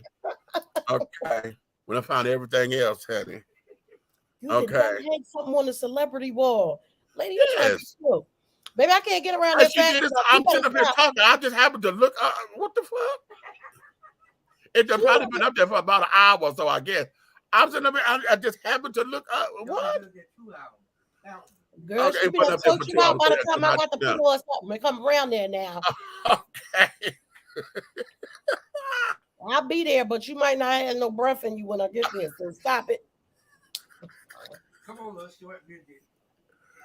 Okay, so be that as it may, the children, honey. Oh, wait. I know I wasn't here for the first hour or so. Did you talk about Jada? No, I did not. I was going to save her. Okay, we could save her. She ain't drop a break on her next. You know what? If it does, it's because and to be honest, I really think if it does on the project, it's going to be because somebody is pushing her buttons, and because they want to make something happen. Okay, if it's something like that that go down on the project. Because I've never heard of her being difficult to work with on the project. It's always like in negotiations. Right. Or whatever the case may be. It's always something, because it's never been a problem on the set. Right. It was never a problem on the set. It was always I've never heard afterwards. That. Okay. Yeah, I've never heard that. So if it happens, it's because somebody at that time when she said, "Don't fuck with me because I don't fuck with nobody," I would take a word at the end. Because I've never heard her being a problem on set. She's always come in. Hell, you know, they say that she come in professional. She knows her lines. She take a block and she take directions, and blah blah blah blah blah. Okay, and carrying on. She gonna have them all apologies revoked. Child, be that as it may, that girl. I'm telling y'all. She lost me when she said this was intentional. When she said that, I said, "Oh, this was intentional," which means whether contract or not, because she said that with on the thing, the contract just happened to be the icing on the cake. On the cake, yep. She came there to come and blast his ass. She came to do it. She said, "I've had other opportunities to say something, but he wasn't in the room, and I've been waiting." Okay, which means she could have done this the same way he did her. If it was a jokey joke, you throw the joke out there because it was a joke. Right. But you said out there, you calculated this, which means you done became the monster. You done became the monster. And that whole thing was about blasting his ass. That's it. So now how can I have your back, girl? Because that sounds like contracts. Just like when you was recording people phone calls. Bitch, you've been putting shit in the arsenal. Right. I ain't mad at you for doing it, but keep it funky with us. You did it because you did it. Right. You did it because you wanted to do it. And that's what lost me in the fight. Because like I said, in the beginning, I was like, oh shit, wait a minute. I think I'm Team Mo, because if she talking about the contract or whatever, that's always been her receipts. I said she gonna pull them up because she got one thing she will have the receipts. Right. But now, bitch, you a stunt queen, because just like I know, well, I could draft a receipt. Okay. Baby, call me up. I draw you up a whole really give me a W-2 form, bitch. Okay. Okay, right, Juana. It was nasty. Yes, it was. It was nasty and it was mean. It was very mean. Very calculated. Yeah. Very mean spirited. And honey, that there is just it's not. Fuck being professional, honey. That's just not a good look at all. When you're on the comeback, bitch. We just celebrated you, and the whole thing with you and Lee Daniels and Tane. And I'm trying to go back to TGIF with over there with Claudia and Funky Dineva and my you know, Al Reynolds in my head is one of my side pieces, right? You know, him and Baja are friends. Oh, really? Mhm. You know, Al was supposed to be coming on the show a long time ago. He said he would do it. They used to be business partners. We were never able to make it happen. I still want him to come on because it was fresh after the divorce. And I told him, I said, well, I don't want to get into that because I think, you know, the press has already sensationalized that enough. He was just starting to do his he was doing personal taxes and that kind of work, whatever. And we were talking about trying to build wealth and how to get your money and stuff stacked together. That's what we were going to talk about. And he said, oh, and he told me he appreciated that. So that there was right when I first started. Girl, you know, we'd be 13 next month. Oh my God, wait a minute, honey. We are 29 days. Oh wow. From anniversary. Damn. We are I just thought about that because we had anniversary and then we had anniversary and then we had other anniversary. Right. Oh wow. Yeah. Ciao. Well, y'all see my cash app down there Monday, my birthday. Okay. She is fixing to be the Amber Heard of comedy. Oh, y'all! I could not watch that trial of shit. Maybe just because I bad juju on herself. Okay, yeah. I didn't give a fuck, so I didn't even know what the fuck. All I just kept hearing there was a defamation lawsuit, and that was the girl from Aquaman and Johnny Depp ass. I don't know what the fuck happened. Whatever, child. Listen, Johnny won. I did hear that. Johnny won $15 million. She got her counterclaim or whatever it was, but basically she still owed. Her counterclaim was less than what she got to pay him. So whatever. Okay. Baby, y'all see the girl, Nene boyfriend wife trying to sue her? Yeah, whatever. She trying to do like Fantasia old boyfriend did. Okay. Old boyfriend wife did. Speaking I of did that, not know that law was like that for real, North Carolina. Because all I kept saying here today was saying, oh, child, I wish I would have had this level of pettiness back in the day. Because when we were stationed in North Carolina, I'd have sued Brian and that bitch he was fucking around with. Hey, Princess. Here's the thing, and I'm going to say this, and then I'm going to let y'all go. Y'all know I had posted up on my Facebook page that I met Nene Leakes a few nights ago. Oh, did that? Yeah, at the Donut Factory, honey. You know, that Wednesday, this past Wednesday, there was a whole big to-do. Was a birthday party that was being held at the Fox Theater here in Atlanta. And Diddy was hosting it. Okay. So I put a video up there. I got the video from someone who was there to, you know, I had them to send it to me because they were able to get him, not getting out of the car, but he was standing in front of his car and everybody was ahead and he walked in. But you know, of course, it was star-studded and carried on, blah blah blah. I saw a couple of folks, you know, these newfangled children. I don't know because a lot of them are reality TV show children, and I don't know these children. I don't be knowing who the fuck it is. But I did see Tiny from Escape. She was there. I don't know if I liked her dress tonight. It was cute, but well, you know, the other day King acted up at the Waffle House.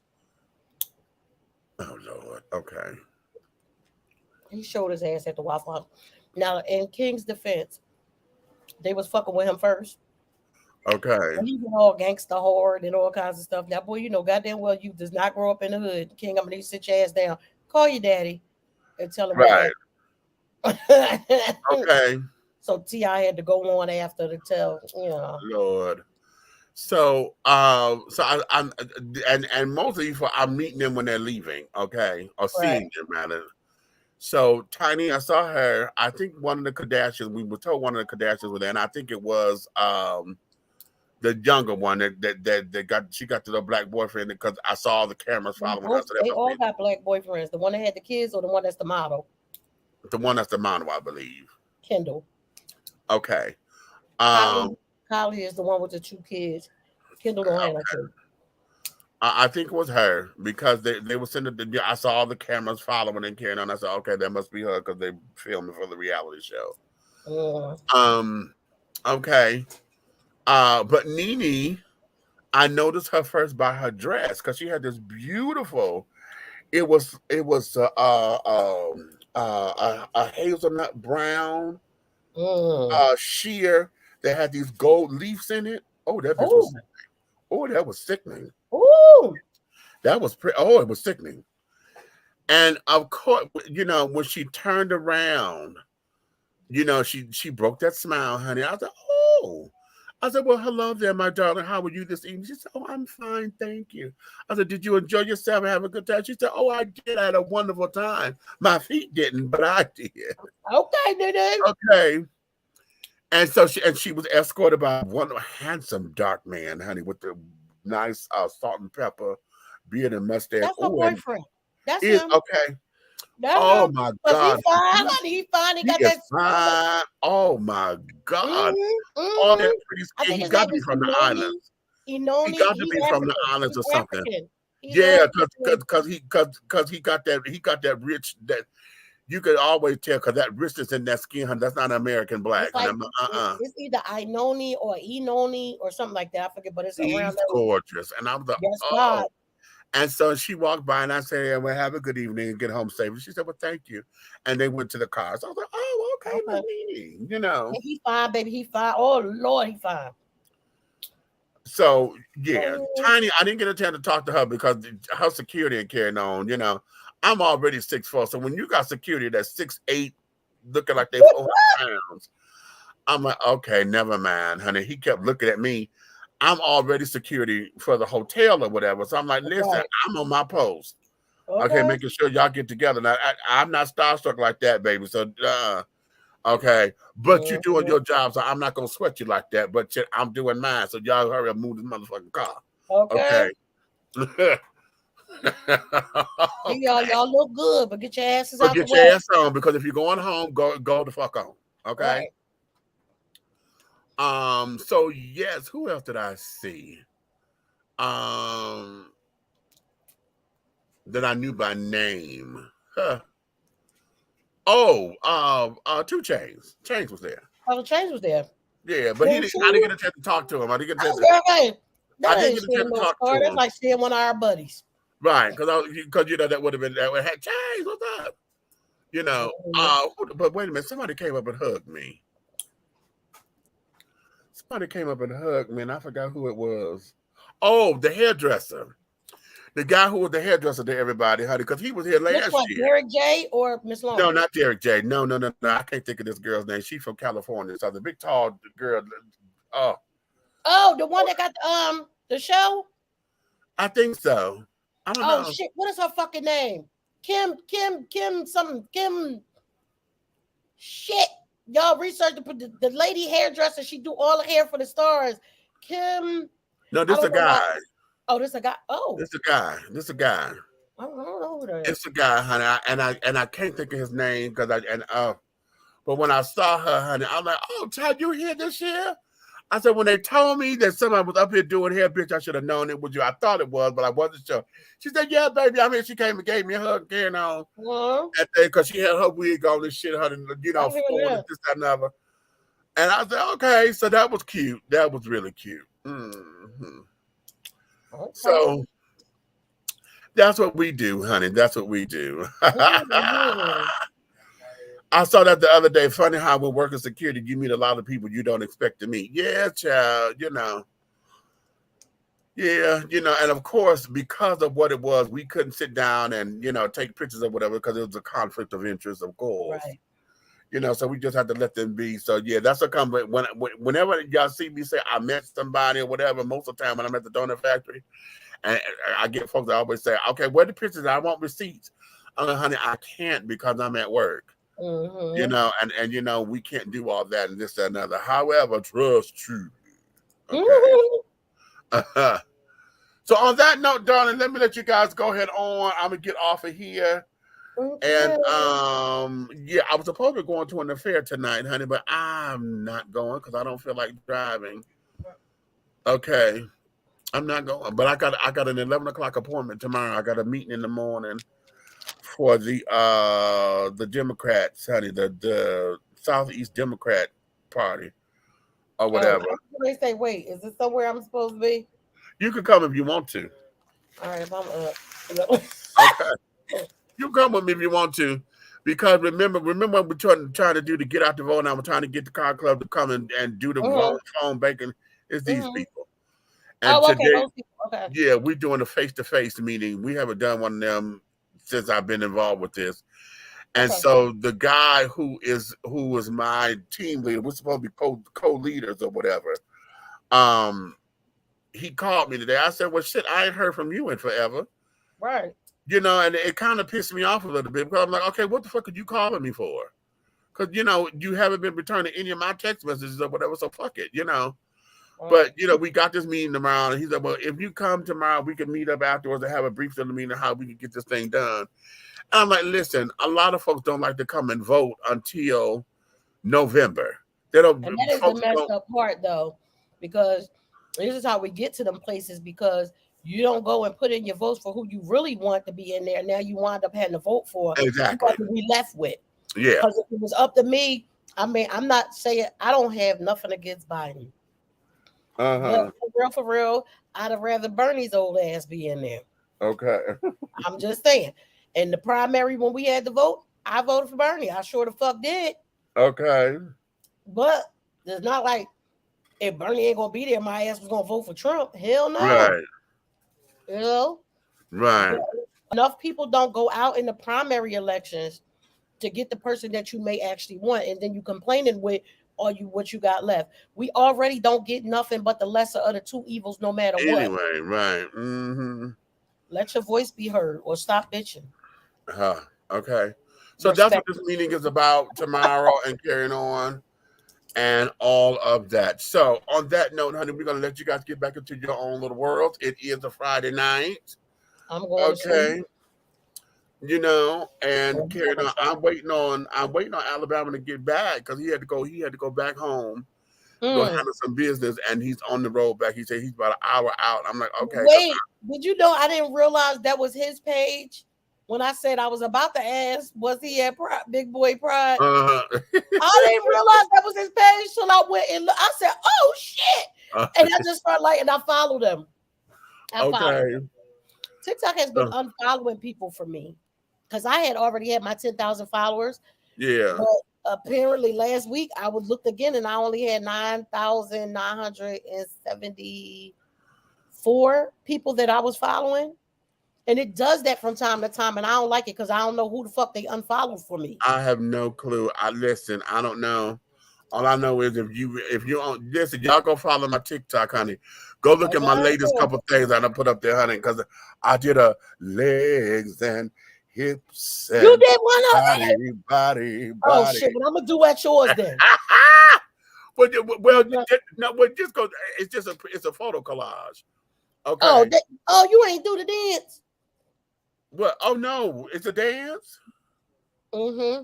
Go look at Candy's thing. I got to catch the dance. Go look at Candy's thing. Candy done made it a whole goddamn thing now. Oh, since it went viral, they went back. They done made a whole video for it and all kinds of shit. Oh, okay. I got to go check that because I'm loving this. It's the tagline. Listen, all she need, they just need to make a house music of just that part. Because remember, that came from the play. The play, yeah. Mm-hmm. Yeah. All right. So, y'all go to my TikTok. It's the same name as my my Cash App right there. Okay. A1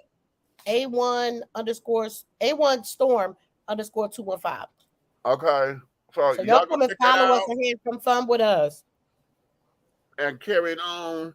And listen, y'all help me get some of these goddamn trolls, honey, because I like their asses up in my comments. Baby. I like their asses up in my comments. I make reaction videos to their fucking comments. I be like, oh, bitch, today I got time. Okay. What you need to do is stay the fuck over it, because this is the shit with trolls. If you don't like what's on our pages, keep the fuck scrolling, bitch. Keep scroll. You ain't got to put no comment down there. Why is this in my FYP? I don't know. You made a TikTok. I don't run the algorithm. You better take that off my page, bitch. You on mine. That person that told me when I said, no matter how you look at it, no matter how you want to perceive it or receive it, if you were born white, you are born with a privilege that we just don't get. Right. No matter how much you down for the cause or whatever, your experience with the police 99% of the time it's going to be way different than mine. Okay? Well, this motherfucker going to say, oh, well, I don't handle white privilege and blah, blah, blah, blah, blah.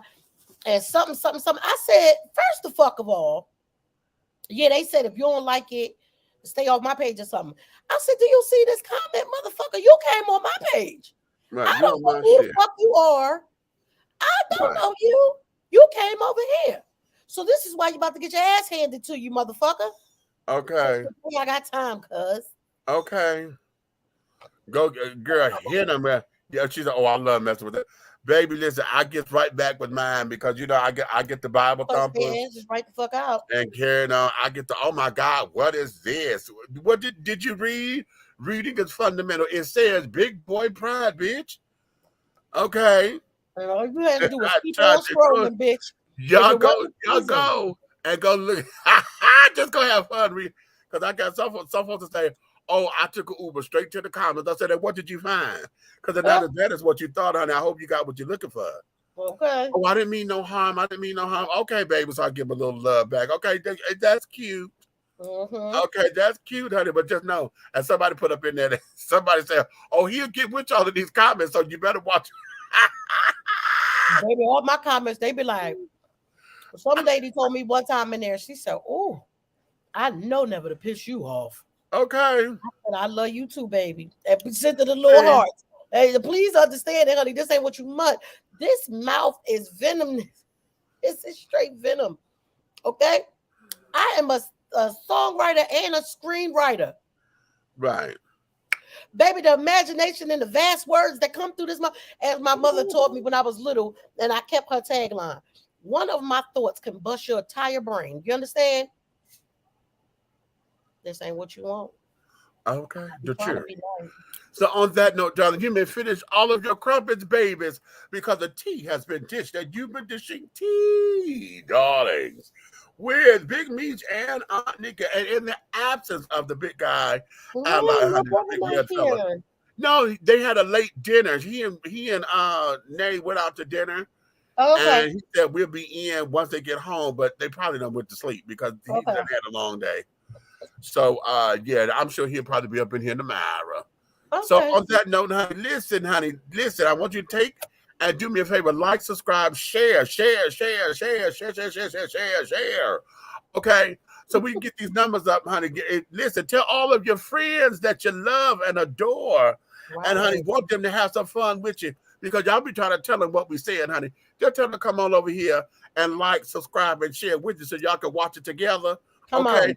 And carrying on. But if you hate us, if you think that we talking bullshit, if you're mad at us for what we said, tell all your motherfucking enemies, honey, to like, subscribe, and to share.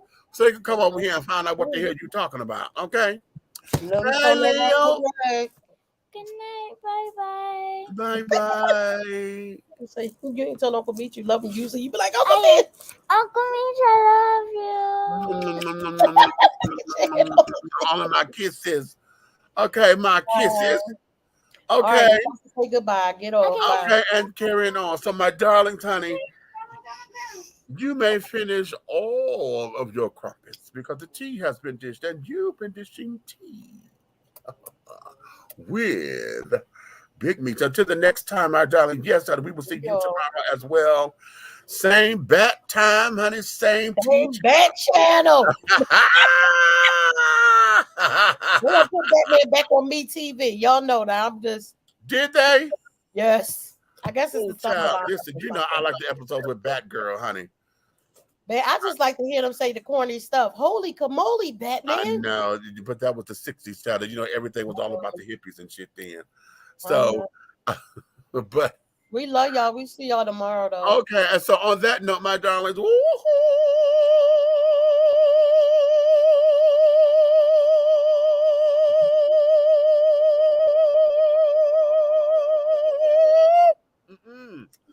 and I couldn't hold it this time, honey. I was losing my hair. Lord, see y'all tomorrow.